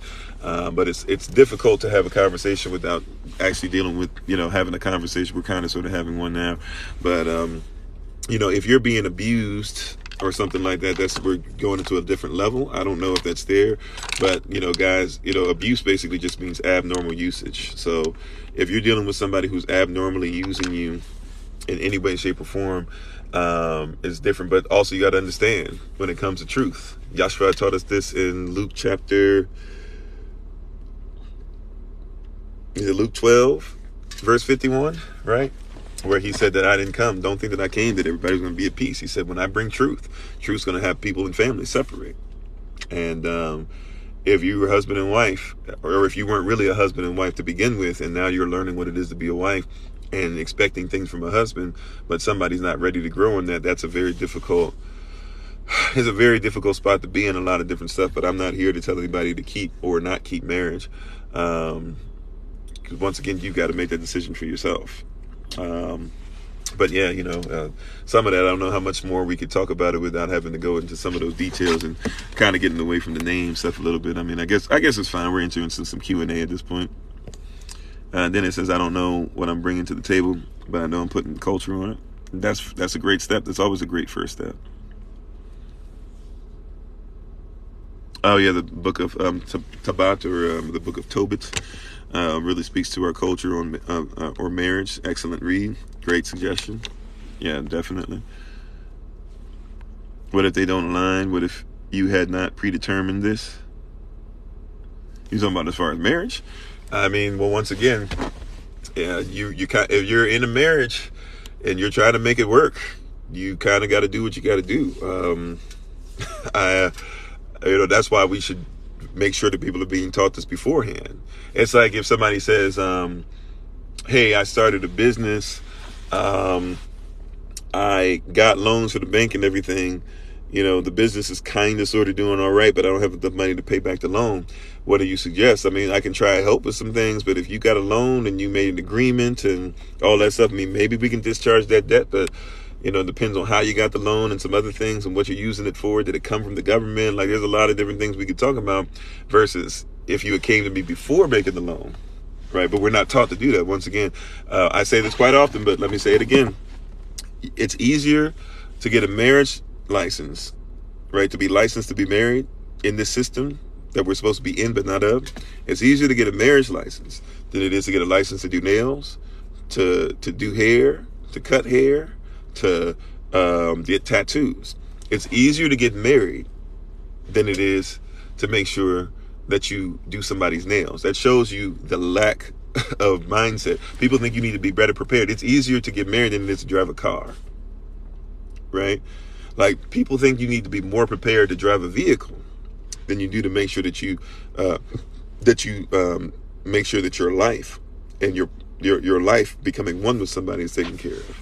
That's the problem. You said, do we do classes for the youth? The youth can be on, depending on the age, the youth can be on any class that we do. We are trying to make, like we tried to do in the past. So we're going to say it like this. My wife is basically excellent with children. And probably, I forget what the cutoff is, but I mean, we've had children up to age 10 or so that we've done stuff with before, where my wife has been the teacher. We've tried to set stuff up like that before, and people say, yeah, we're with it, and nobody shows up. If people want to do it, let's go ahead and do it. Last thing we tried was on Christmas Day, because people were saying that they were having such an issue with Christmas and people trying to go cold turkey. So we had done a series on YouTube called The 12 Myths of Christmas. And we even did some cartoon stuff, and we did a lot of different things. So it just wasn't in the same platform where it's just me talking, and people could be able to look at all of the 12 things or whatever. And then on the 13th day, was supposed to be Christmas Day, we were going to come together and just do some things and let them play games and show them that you don't have to have anything attached to Christmas and still enjoy your day and be separated from the world and that stuff. And the people we did it for, nobody really showed up. So, and I'm not trying to get on anybody. I'm just trying to say we don't mind doing stuff. We still do a lot of stuff in person for children and things like that. We don't mind doing stuff at all. We just got to have people show up. So if you want us to do it, let us know. Preteen and teen, yeah, we can set up something. We got some young men that we talk to and stuff now on Zoom. So, and some of the older brothers, and we're trying to set up the stuff for our sisters to come up soon. And we want our children to have something when we start coming together. You know, this year we're trying to plan stuff out now where we're going to come together and do some things to worship together and to be with each other. And so as we do those things, you know, we want to try and make sure that people have an opportunity to be a part of those things. But people, once again, have to be a part of those things. So if people want to do it, just let us know that we down. Then it said, I once saw in an old dictionary the word conversation meant intercourse. I mean, it in essence really is. Because once again, marriage is sex and sex is marriage. People don't know that. That's cultural, you know, or ancient even for a lot of people. But marriage is sex and sex is marriage. So if marriage is sex and sex is marriage, and if you're to keep a marriage or sexual relationship or becoming one situation together, then you would need what? You would need to have conversation, which is intercourse. I mean, that's powerful, Brother Dennis, to bring that up. That's real talk. Also said that's so true. Courting meant marriage afterwards, basically. Yeah. You said your name is Oakley Corbin, by the way. Okay, cool. Glad to meet you. My name is Kofi Ofori. Hopefully we'll have some conversation later on. Trap House says, I just want to be a better Israelite. I want to please the Most High, but I don't know how. First of all, you're wanting to please Him is great. That means that your faith. Without faith, it is impossible to please Elohim. And then before that, your hope. Now, faith is the substance of things hoped for. What are your hopes in? Your hope is going to lead to your faith, because your faith is when you start walking towards what it is that you hope, right? And then your manifestation is going to come out of that. Everything else, yeah, as far as the law, as far as natural law, kingdom law, universal law of first mention, all these things. What is it that our ancestors wanted? What is it that, how is it to interpret the language, Paleo, Hebrew, all that stuff? That's going to come naturally because of your desire. But you're starting in a great place. You know, the desires of your heart are helping you to be in a great place. You said, did I miss your answer? I think I answered pretty much everything on here. So if I didn't, I apologize, daughter. I don't remember at this point what the original question was. Marcia says, thank you and your wife. I know that teamwork makes the dream work. Love you both already. Oh, thank you. Appreciate it. Also, Eli. This is for Sabbath keepers. Bantu language on the cross. Eloi, or Eli, or Eli, Lama Sabachthani, which is really just saying Eli. It's like saying my Elohim, like my Elohim, my Elohim, my Elohim. I'd have to do some research on that part. I'm not sure if that would be the same word or not, because sometimes we do a weird thing, which is just because a word sounds like another word, we just automatically assume it's the same word. Could be. I just don't know enough to comment on it, in all honesty. Seth says, thank you so much. Looking forward to on research of the new few vids on TikTok too. Sure.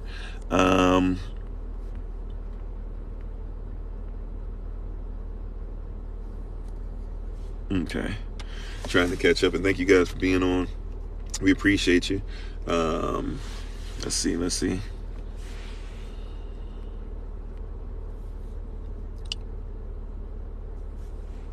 Oh no, just absent and very about the world. It says, does my wife do counseling sessions too? Well, we do coaching sessions. I don't know if she does coaching, but she does it usually for herbs and stuff. However, when it comes to herbalism, healing, tinctures, things of that nature, she's going to have to deal with the spiritual and stuff as well. So she's going to be coming with a biblical approach, but also with, that Revelation 22 verse 2 approach, that the herbs are for the healing of the nation, and that the spirit and the physical have to come together. So you can definitely reach out to us, and we can make sure that you get in contact with her, and through her business, she can help you on, along the same path. And if there's some things that she wants me to participate in, that's fine, but usually in all of my coaching sessions, for the most part, if you're going to do coaching with me, unless it's some stuff that as a man might be hard for you to deal with, she still might be present even still, but all of my sessions or whatever that I have, she has access to, and there are sometimes I will ask her, not just tell her what's going on, but sometimes ask her, like, hey, what is your perspective as a woman?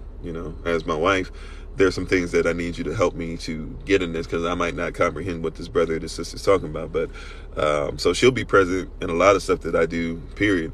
But as far as stuff, she's doing stuff for her business through Bloom and Flourish. So, but she definitely, if you talk to her about it and work something out, but once again, it's through her business. So I want to make that clear. She has a business. So, it's a little different than what we're doing together with the Kofi Ofori stuff. Her business is her business. I support it and everything, but that's business. I just want you to see the difference. We're donation, she's business. Okay, so I just want to make sure that's known, because she's got a lot of stuff she's got to do. So, for her, time is money, right? For me, time is money as well. But like for her, like business, like time is money. She has to uphold a business. Doesn't mean she won't work with you, right? I just want to make sure I make that clear, though. Okay. Rage says, I stay single for life. I cast out a demon myself with Elohim help, or did I need him? You said you cast out a demon. Did you need Elohim's help or not? I mean, if you cast out a demon, more than likely you had his help. But if you don't know, if you don't doubt it, I don't know. If you if you casting out demons, but you don't need help from the Most High, I don't know. Like, there's a lot of stuff going on with that. We did have a conversation about that. You said, what God's eyes or men law?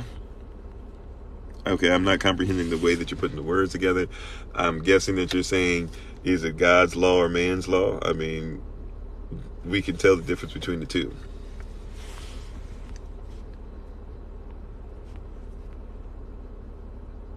You said, so God's way, it doesn't matter, nobody, whoops, no, bro. I don't know what you're saying.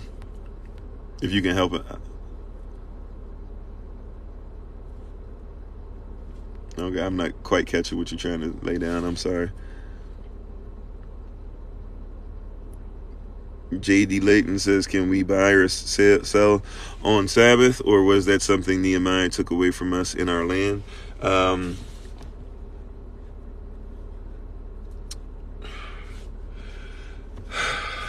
I mean, that's a long long deal. People try to make that as simple as yes, no, or this, that, whatever. Like, that's a long deal. Like, the main thing I would put out there is obviously try to follow the law to the best of your ability.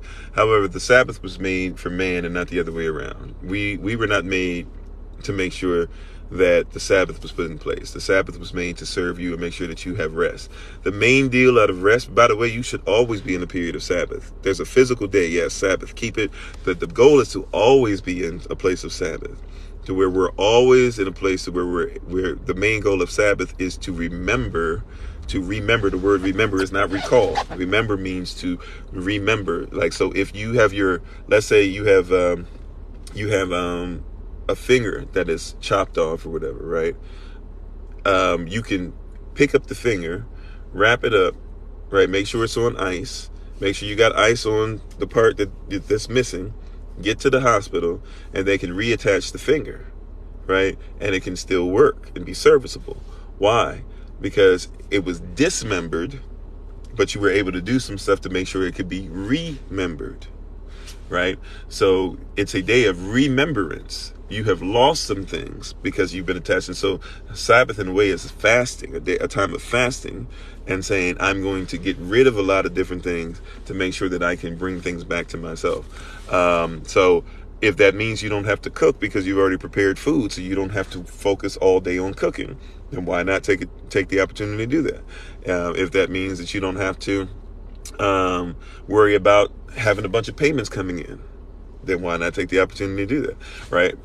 But it doesn't mean, like, for me, if I see somebody needs some clothes and stuff, and part of our operation is that they need clothes, we do coat drives on Saturdays because we know a lot of people show up can show up and make sure that their families are taken care of, not just homeless, but there's a lot of people, even people that live really well, that won't admit that, like, yeah, we don't have coats, we don't have money for this, we're keeping up with the Joneses, like, I'm gonna be really cold this winter because I really can't afford to get a coat. So we can help people to do stuff, and others can show up and help us to bless the community. When we pop up different places around the nation, we can be able to do that and do it in an excellent manner on a Saturday.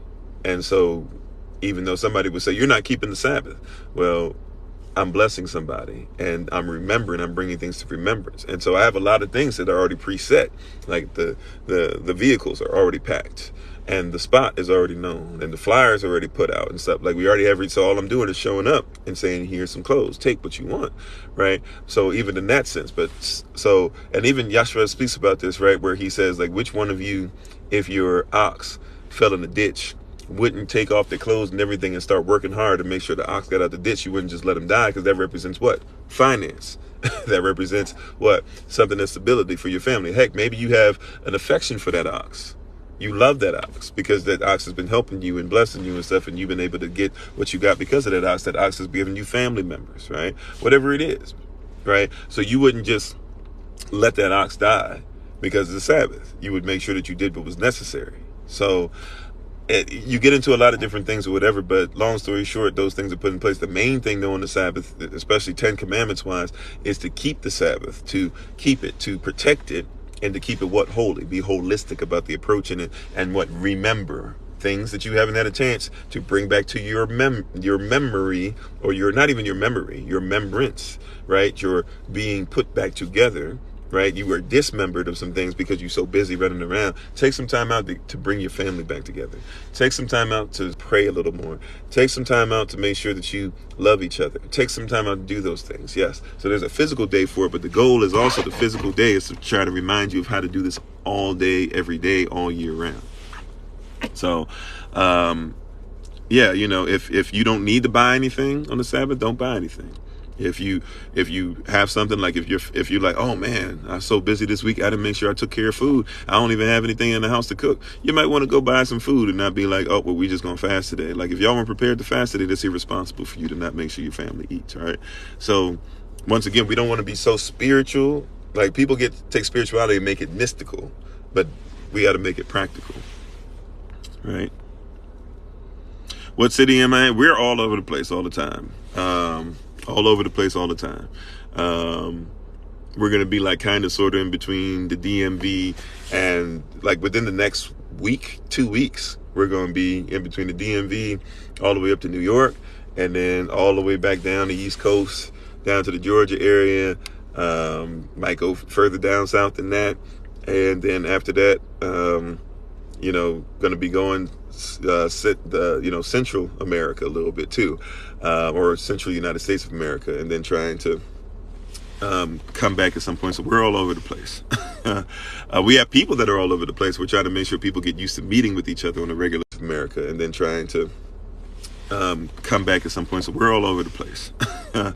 We have people that are all over the place. We're trying to make sure people get used to meeting with each other on a regular basis. So we try to set that up, and we're trying to be better this year on people actually meeting up and not waiting for us to have to be in their town or whatever to meet up, because it's not about us. We're trying to get people to assemble.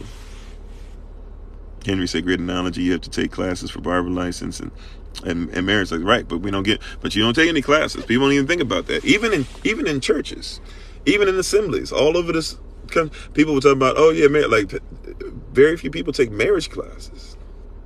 Like, you don't get college classes on marriage. But you don't get college classes on being parents. And in our culture, this is what men do. You raise them in threes. First 3 years of a man's life, you teach him he's a boy. Next 3 years after that, you wean him from his mother, because why? The next 3 years after that, he's his father's apprentice. Whatever daddy does, you do. That's why Yeshua was a carpenter, or Joseph was a carpenter. Yeshua was a carpenter, right? Next 3 years after that, you make sure you start giving them all that stuff as far as fundamental things they're going to need, language-wise, writing-wise, all those, and make sure everything's on point. Because the next 3 years after that, you're preparing them to be an adult male. Next 3 years after that, you're preparing him to be a husband. Next 3 years after that, you're preparing to be a father. And then after all that happens, at around age 21, you say, hey, here's your inheritance. Take it and do what you need to do. All right, live what we taught you. Like, how much of that actually goes on? But we don't teach those things. Imagine if men and women were taught from childhood, they were being reared to be excellent men and women, excellent husbands and wives, and excellent mothers and fathers. And that's what we focused on. That's what we focused on. I mean, that'd be amazing. Oh, okay, cool. Thank you, daughter Resign. We answered it. Mike said, discipline yourself in every area and your life will flow. Okay, I think I read these parts already. He said, yes, because I fear the Most High. Okay, yeah, I answered those.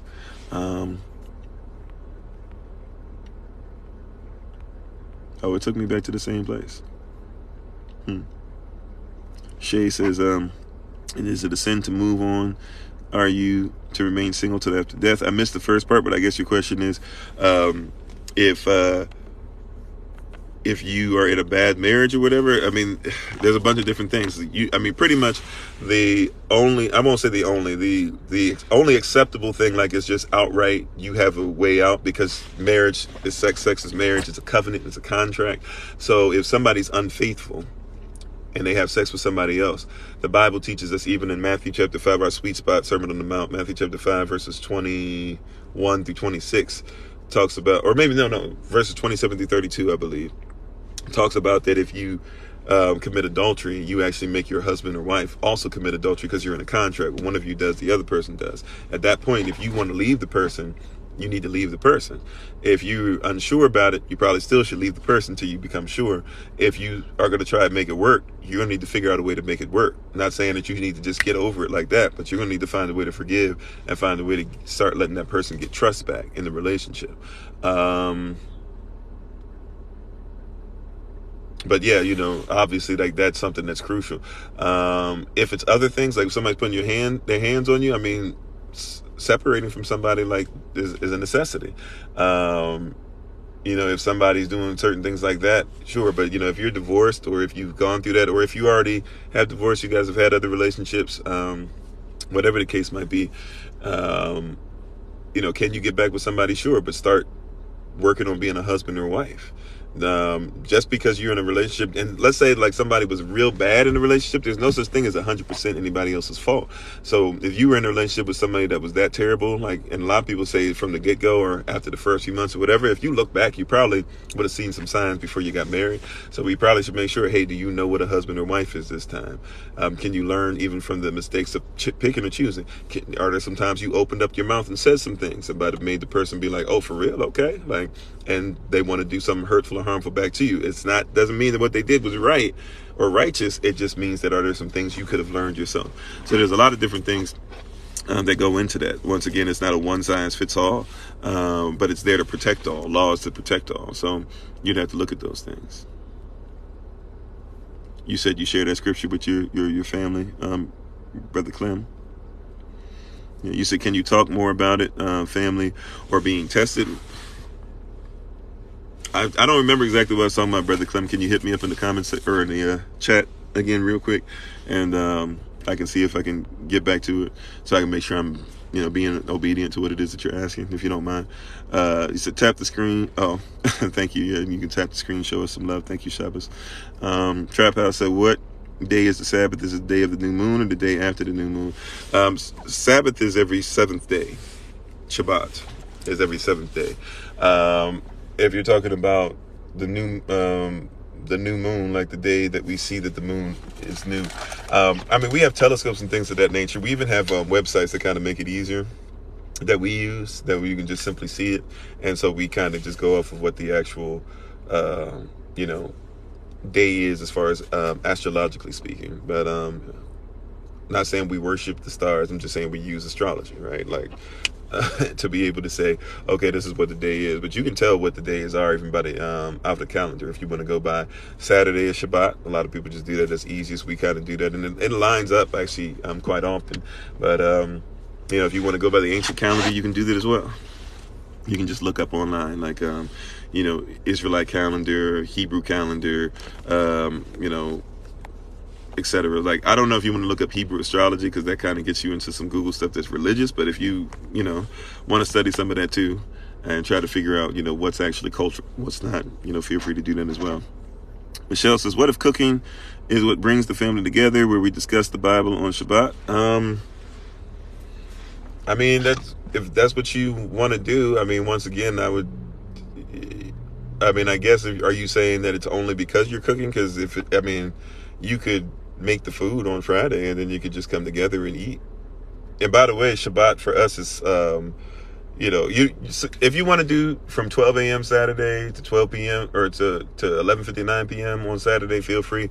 Shabbat is really, remember, the evening in the morning, or the evening in the rising is the first period of time. That's actually, until recent times, your day started at 6:30 p.m. or 6 o'clock p.m. rather, or sunset. And then sunset the next day was the beginning of the next, sunset the first day.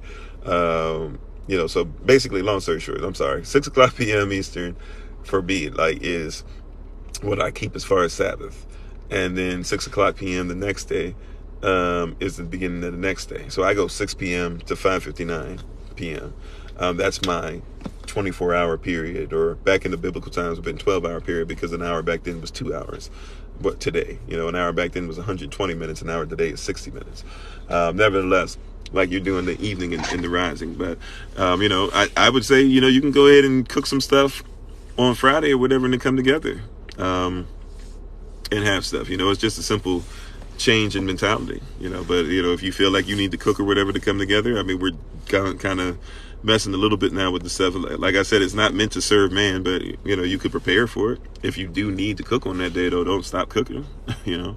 Or if you need to warm something up, like some people get into arguments, well, can I warm something up? Can I throw it in the microwave? Sure. We're not, some people say, oh, you can't do that, blah blah. Why not?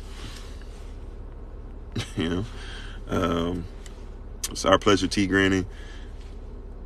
Shaba said, hello, what's up with the NYC visit? So like I said, we'll be reaching out to everybody. We got to have you guys' information. So if we don't have your information, make sure we do, or DM us or reach out to us or whatever.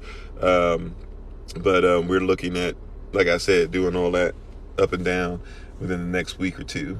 I don't know exactly what dates or when yet, but we're trying to figure that out, because we got to make sure, families got a place to stay and all that stuff. And really, we could do New York visit in a day, really. We don't know. We're going to try and meet up with everybody, with all of y'all, and just say, hey, anybody come out, let's go ahead and meet at this time, this date, and blah, blah, blah, whatever. You said, do we have people in Louisiana? So we do, but Louisiana is an interesting place right now. We have like a couple families that were going through some hard times, and I haven't really heard from them, except a tiny bit from one of them. And all that stuff that happened with the flood. A lot of people were in that area, and kind of people got dispersed, and I haven't really heard much from them since.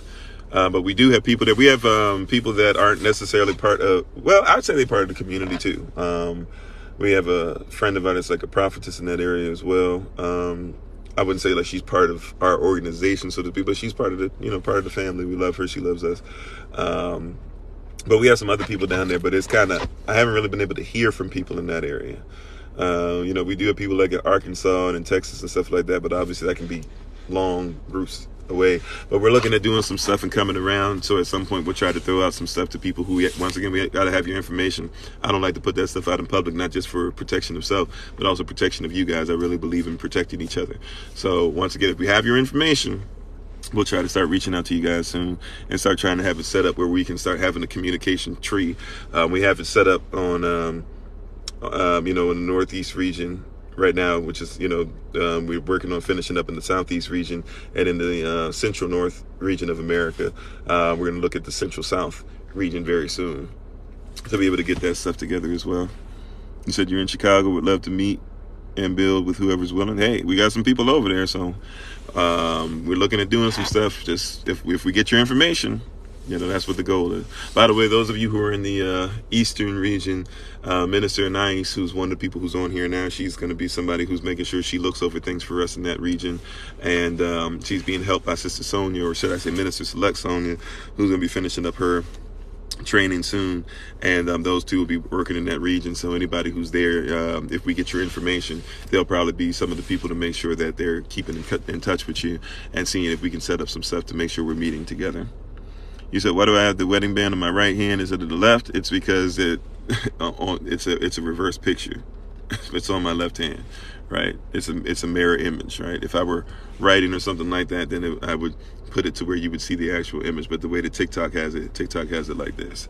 But it is on my left hand. Which, by the way, the wedding ring is not something that necessarily you have to have either. But that's what it is. So yeah, I'm going to get ready to take my leave. Once again, somebody said, what city are we in? We're all over the place. All over the place. Shay says, no, it's only mommy, and when the father, then mommy is running everything.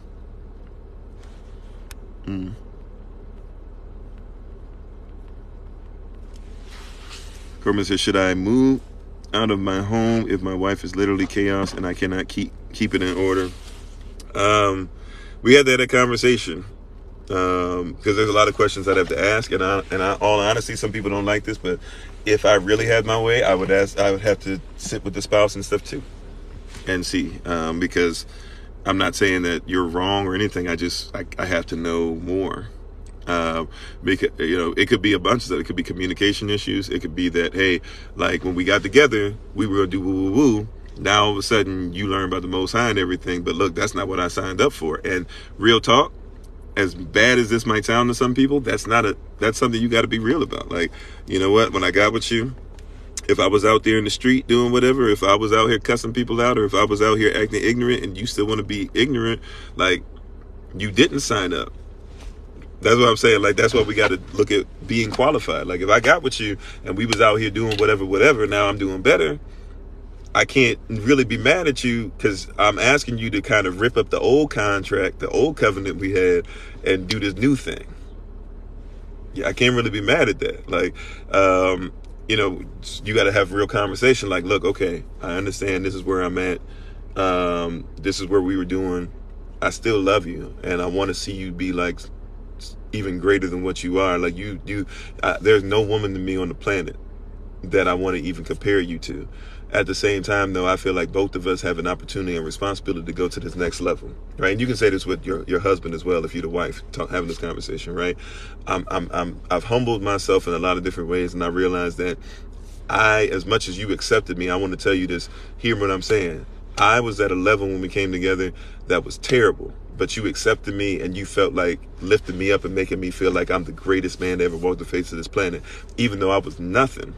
Because I feel like I was nothing in comparison to what I'm learning and growing from now. But I thank you. I appreciate you for making me feel like I was the world, even when I really probably was ripping up the world. Now I feel like I can go to a higher level and do greater things for you because of us being together, right? but I want to have a real conversation with you. This is what my walk's going to entail. And I feel like it's because this is what the calling is. Now, once again, you got to pray, but you got to be like, it's got to be a calling. It's got to be, so this can't just be like, I want to go. This is what the Most High is telling me. This is what my business needs to look like. This is what, therefore, if it's my business, it's going to be our business, right? But I also want to make sure that I understand what is your vision. So do you think your vision can fit into some of those things?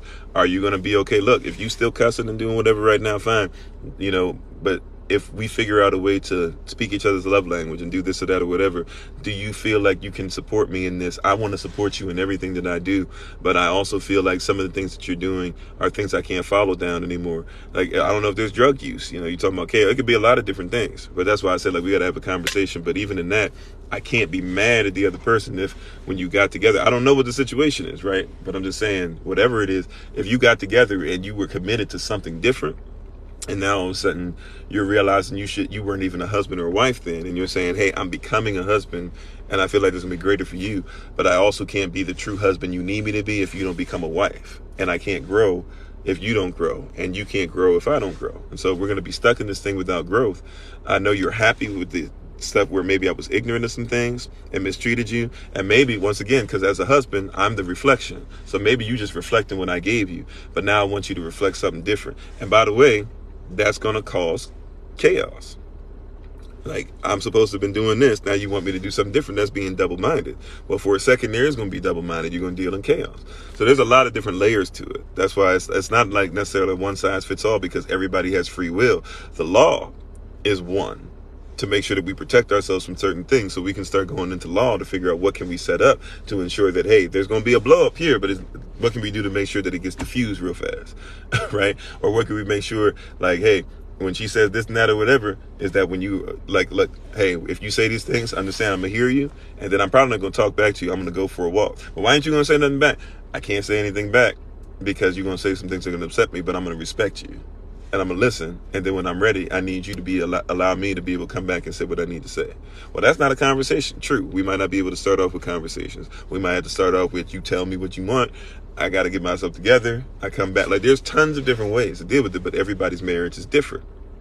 Right. So what works with my wife and I, there's some similarities in all marriages, but there might be some things completely different where it might be, hey, y'all might need to do blah, blah, blah. Both of you might have words of affirmation. So both of you might need to realize that, hey, you're speaking your truth, so to speak, but you tearing the other person up because you're good at the language. The other person then's going to hear you, and they're not going to hear you. They're going to hear you to try and attack, blah, blah, blah. Well, both of you set your words of affirmation, your gift to the side, and just put on your words of affirmation hearing. Just stop using it as an action, as a weapon. And what I want you to do is just use it as a thing to hear. Like, there are going to be tons of different things that's going on. Right. So I'm not here to tell it, but I'm never going to be the person to say, move out, do this, whatever. Like, that's why you got to be in tune with the Most High. You have to, because divorce is akin to desertion. Like, if somebody deserts the army and stuff back in ancient times, especially, they will kill you. Like, that's what divorce is. Divorce is death. Divorce is is being a traitor. If somebody cheats on you, they've divorced you. That's why you can get asked for a divorce when somebody cheats on you, because they were a traitor already. So because they were a traitor, they made your treaty null and void. So you can go ahead and go your way because they betrayed you. They killed off what it was. They betrayed, they deserted. That's what divorce, literally divorce and desertion are the same deal. The same especially like Greco-Roman culture, you're dealing with like the same word. That, if somebody divorced somebody, they like die, die as far as division, right? The divorce part is dealing with the first divorce, division. Like, we out, we done. Like, we should be inside one another, right? But we divorced, like we separate. So, be ready for that. Divorce hurts because divorce is death. That's what it is. Divorce is death, and divorce is betrayal. You have to betray, we're going to be together forever, in order for divorce to work. Shabbat said, hey, beloved, I speak 1906 in the building. Oh, is he in? Okay. I didn't see that. I speak. If he's still on, how you doing? Oh, there he is.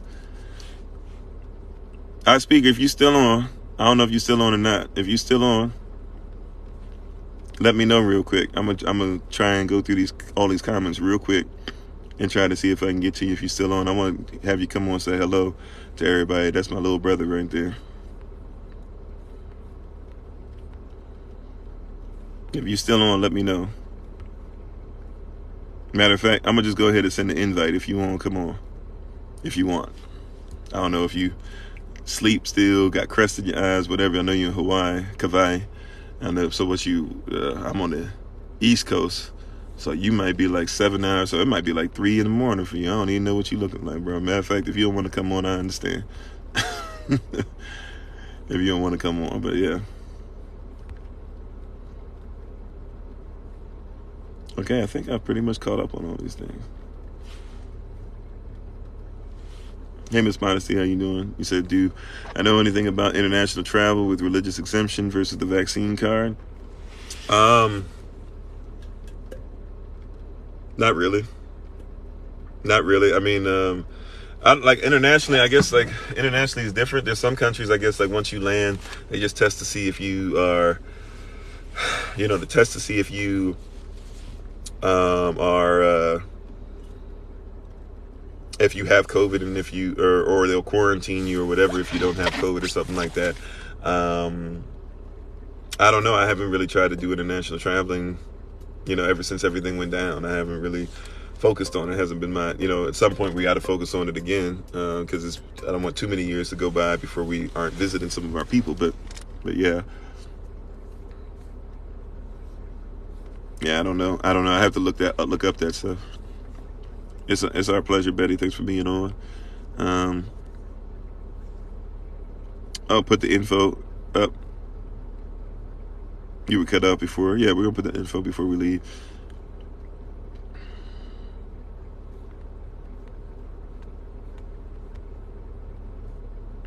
Where's the book? We have some books already, but we're working on. There's so much stuff, man. Like I said, there's so much stuff on our plate. I should have had a bunch of stuff out. We're trying to basically do like a virtual audio experience, like a virtual visual audio experience where I'm gonna read the books, but also explain the books through. I've got music that's like actually on YouTube, but it's not public yet because I'm trying to figure out, make sure we can take donations for it correctly and stuff like that. There's a lot of stuff. As we grow, I can't wait to finally be able to give a lot of people some of this stuff that we're trying to do. So much stuff still on our own. We're getting a lot of help. It's just still a lot. But yeah, so we can talk about those things. We're closer to having those things up and running. We just don't have. And then when they shut down the last YouTube channel, that was kind of like, us having to start from scratch again and then start from scratch on this at the same time, and kind of ended up redoing the Facebook, the way we're doing stuff on Facebook because of it, and IG. It's just been a lot to deal with, but the stuff is there. Like I said, just get in contact with us, and we'll continue.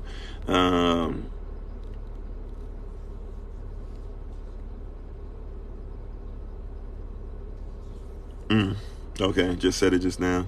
Yeah, when change happens or whatever, that can lead to a lot of different things. But that's why the focus is to be there. We have to know what husband and wife is before we make that commitment. You said you and your mother went through that when you came into the truth. It was chaos at first, but she came into the truth. Yeah, and that's always something too. Like, when we say till death do us part, like till death do us part is legit. Till death do us part. It's gonna be tough. But till death do us part is till death do us part. Like if you said you in this, even if, you've changed and she's changed or whatever, like if your mindset is, I'm going to make this work, it will work, speak those things that aren't if they were. Remember Proverbs 18:21 and Proverbs 18:22 go together. We usually will just go Proverbs 18:21 by itself. Death and life is in the power of the tongue, and those that love it will eat the fruit thereof, and not even read the verses that come before that. Don't forget Proverbs chapter 18 verse 22 right behind it. That he who finds a wife findeth a great thing and obtain the favor from Adon. That means that if you put those two verses together, you and her both have to speak life and not speak death, and have a mindset that's going to work, right? And then when you find her as a wife, or if she's going to transition, if you're transitioning to a husband as she transitions into a wife, right? When she speaks those things, you will obtain favor from Adon, the Lord. Like, all those things go together. All those things go together. Once again, remember, holy is not Holy. As far as your mindset, I want you to think holy. I want you to think Wholy. It all has to go together. It's not always easy, right? But the Most High, He makes it easier, and He'll give you that peace that what surpasses what all understanding. Even if somebody's not standing under it, or even if you standing under it, but you don't really even know how to stand under it, there's going to be peace that will be there because you're doing the right thing. Trap House says she passed away a few years ago, but past believing in the Most High. Amen. Hallelujah. Hallelujah. Amen. Said the oldest truth is the Ethiopian word, and there are aspects of control in there. I mean, the Ethiopian word, they got it from somebody else. It goes deeper than that. But yeah, I get what you're saying. And so you previously said even the mere thought of another woman is adultery. Yeah. So everybody deals with adultery. If you think to yourself, if you're a husband and you think, that's what Yahshua said, Sermon on the Mount. If you think about having sex with somebody else, it's the thoughts that are getting you in trouble. It's not even the act. The act is a manifestation of the thought, right? You can think yourself into adultery, and with women as well, You ain't had sex with your husband, blah, blah. All of a sudden, you and your husband not getting along. All of a sudden, another man, he come by. Now you having that, relationship where he says something. You feel like your man, because he been arguing with you. He not saying you're beautiful enough, this and that. Another man says it. Now it's like, that's adultery. You committed it in your heart. So, but we don't want to hold ourselves accountable to those standards. So a lot of times that's a hard conversation to have.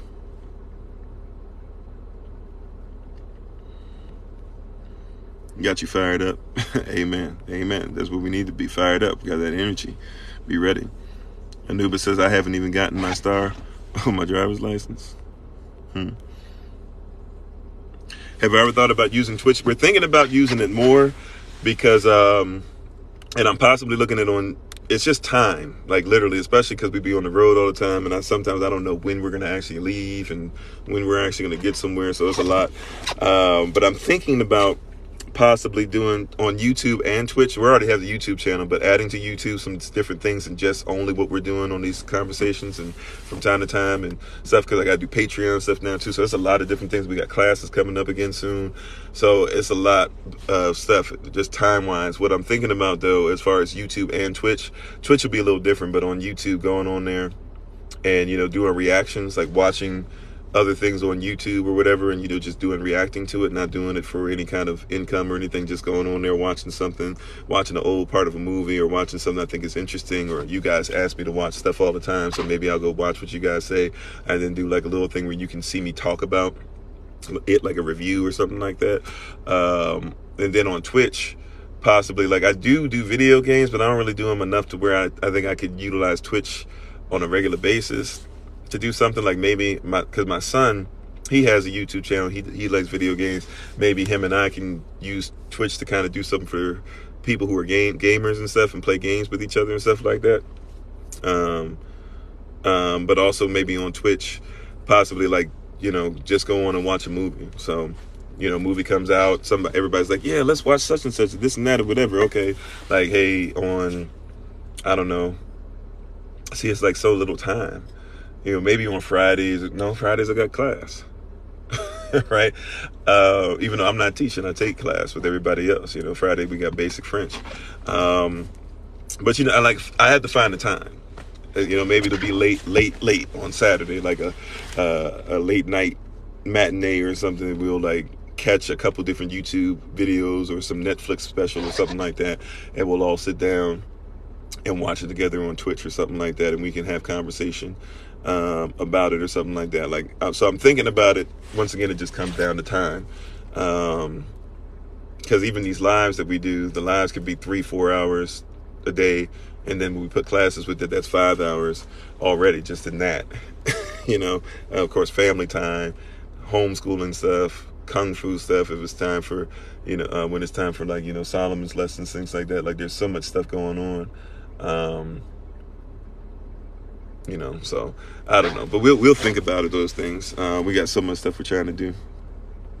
Yeah, exactly. We have to make that foundation happen first.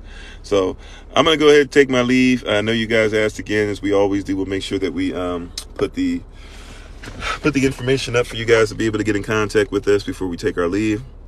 Thank you for being on. We'll be on tomorrow on the Rising, and if everything goes according to plan, we'll be starting with our series on Revelation, going through a review and looking at that series and looking at what it actually says, what it teaches, and putting that stuff back on YouTube since that stuff was taken down. I don't know if it'll be 30 parts again like it was last time, but we'll see what the Most High does. We're going to be obedient to the Most High. We're going to break down things. We're going to have to go back to Daniel chapter 2, Daniel chapter 7. We're going to have to go back to,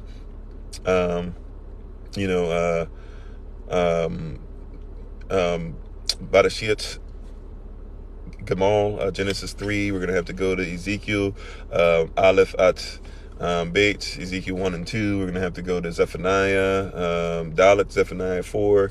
We're going to have to go to Matthew 24 and 25. We're going to have to go to 1 Corinthians 11. We're going to have to probably, we're going to do a lot of bouncing around because we got to be holistic with it, but we'll definitely have that stuff together and look forward to having some great conversation with you all here. But we're thankful and grateful. So we'll be back on tomorrow, 8 a.m. Eastern New York time.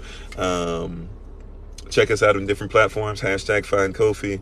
If you're looking for information, more information as far as where to see things at, different places to follow, different ways to be able to help, different donations if you want, people that are helping us with the land that we're getting together by the end of this year, all different types of stuff that we're doing. If there's something that you want to do to help, if you want to be part of some of the committees, even if you will, that are helping us to plan events or helping us to make sure that we start meeting together on a regular basis in certain places.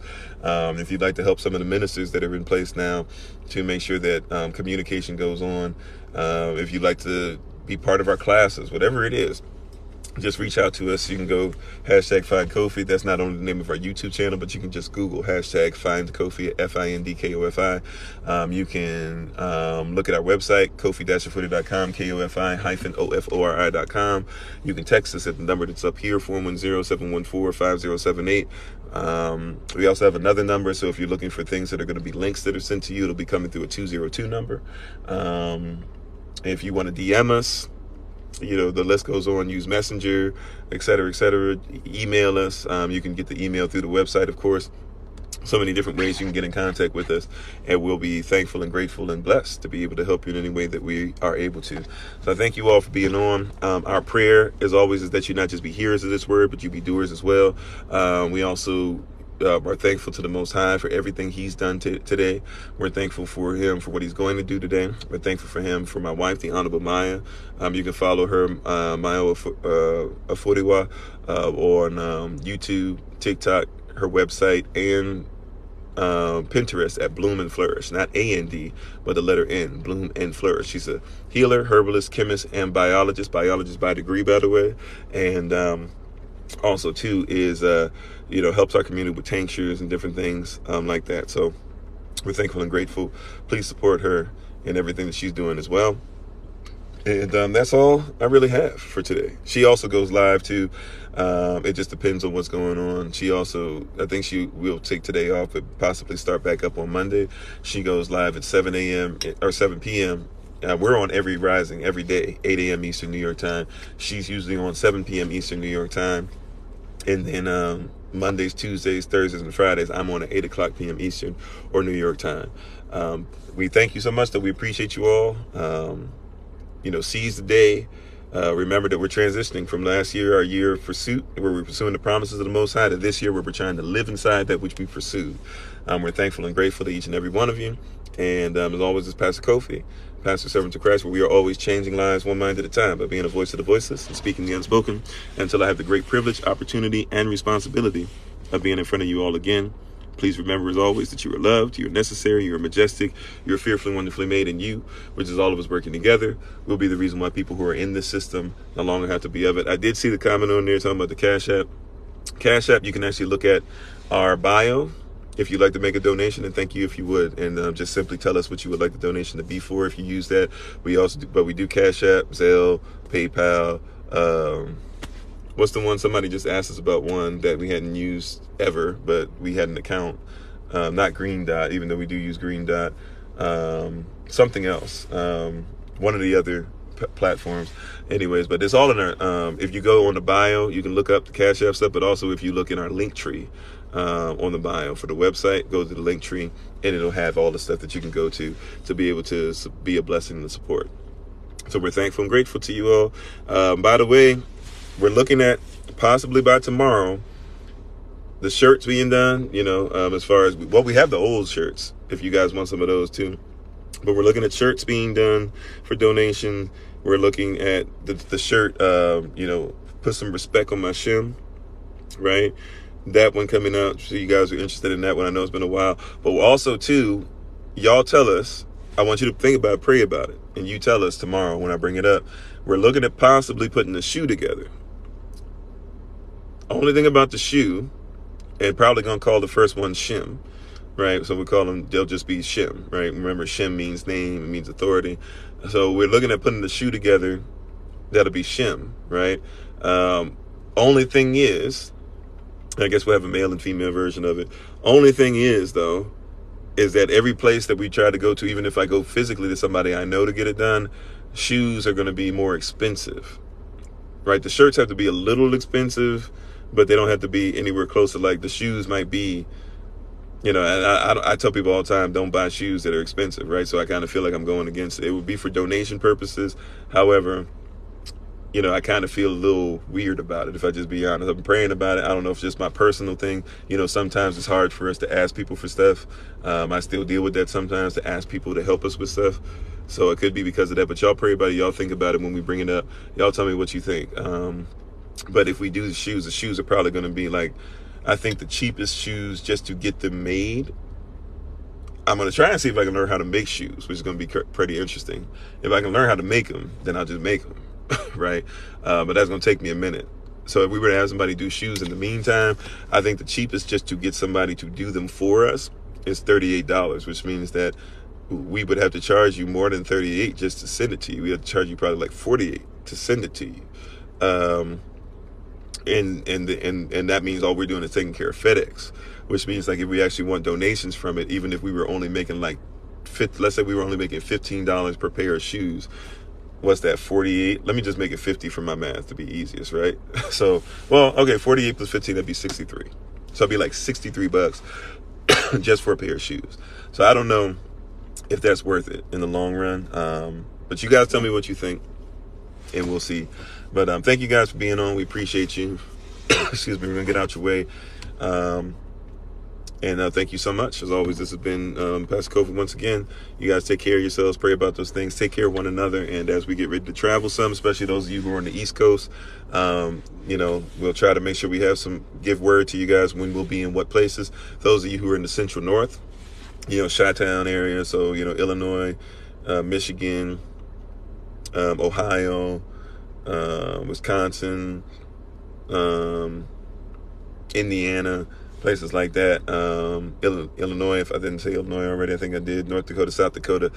And we're looking at being in that area, not this month, but possibly the next month or the month after. So you guys be ready for some stuff going on around there. We'll try to start contacting you behind the scenes and letting you guys know when we'll be in what places. And then after that, we got to figure out going down to the Central South, more like Oklahoma, Texas, Louisiana, parts of Mississippi, places like that. So we're on the move, and we'll let you guys know.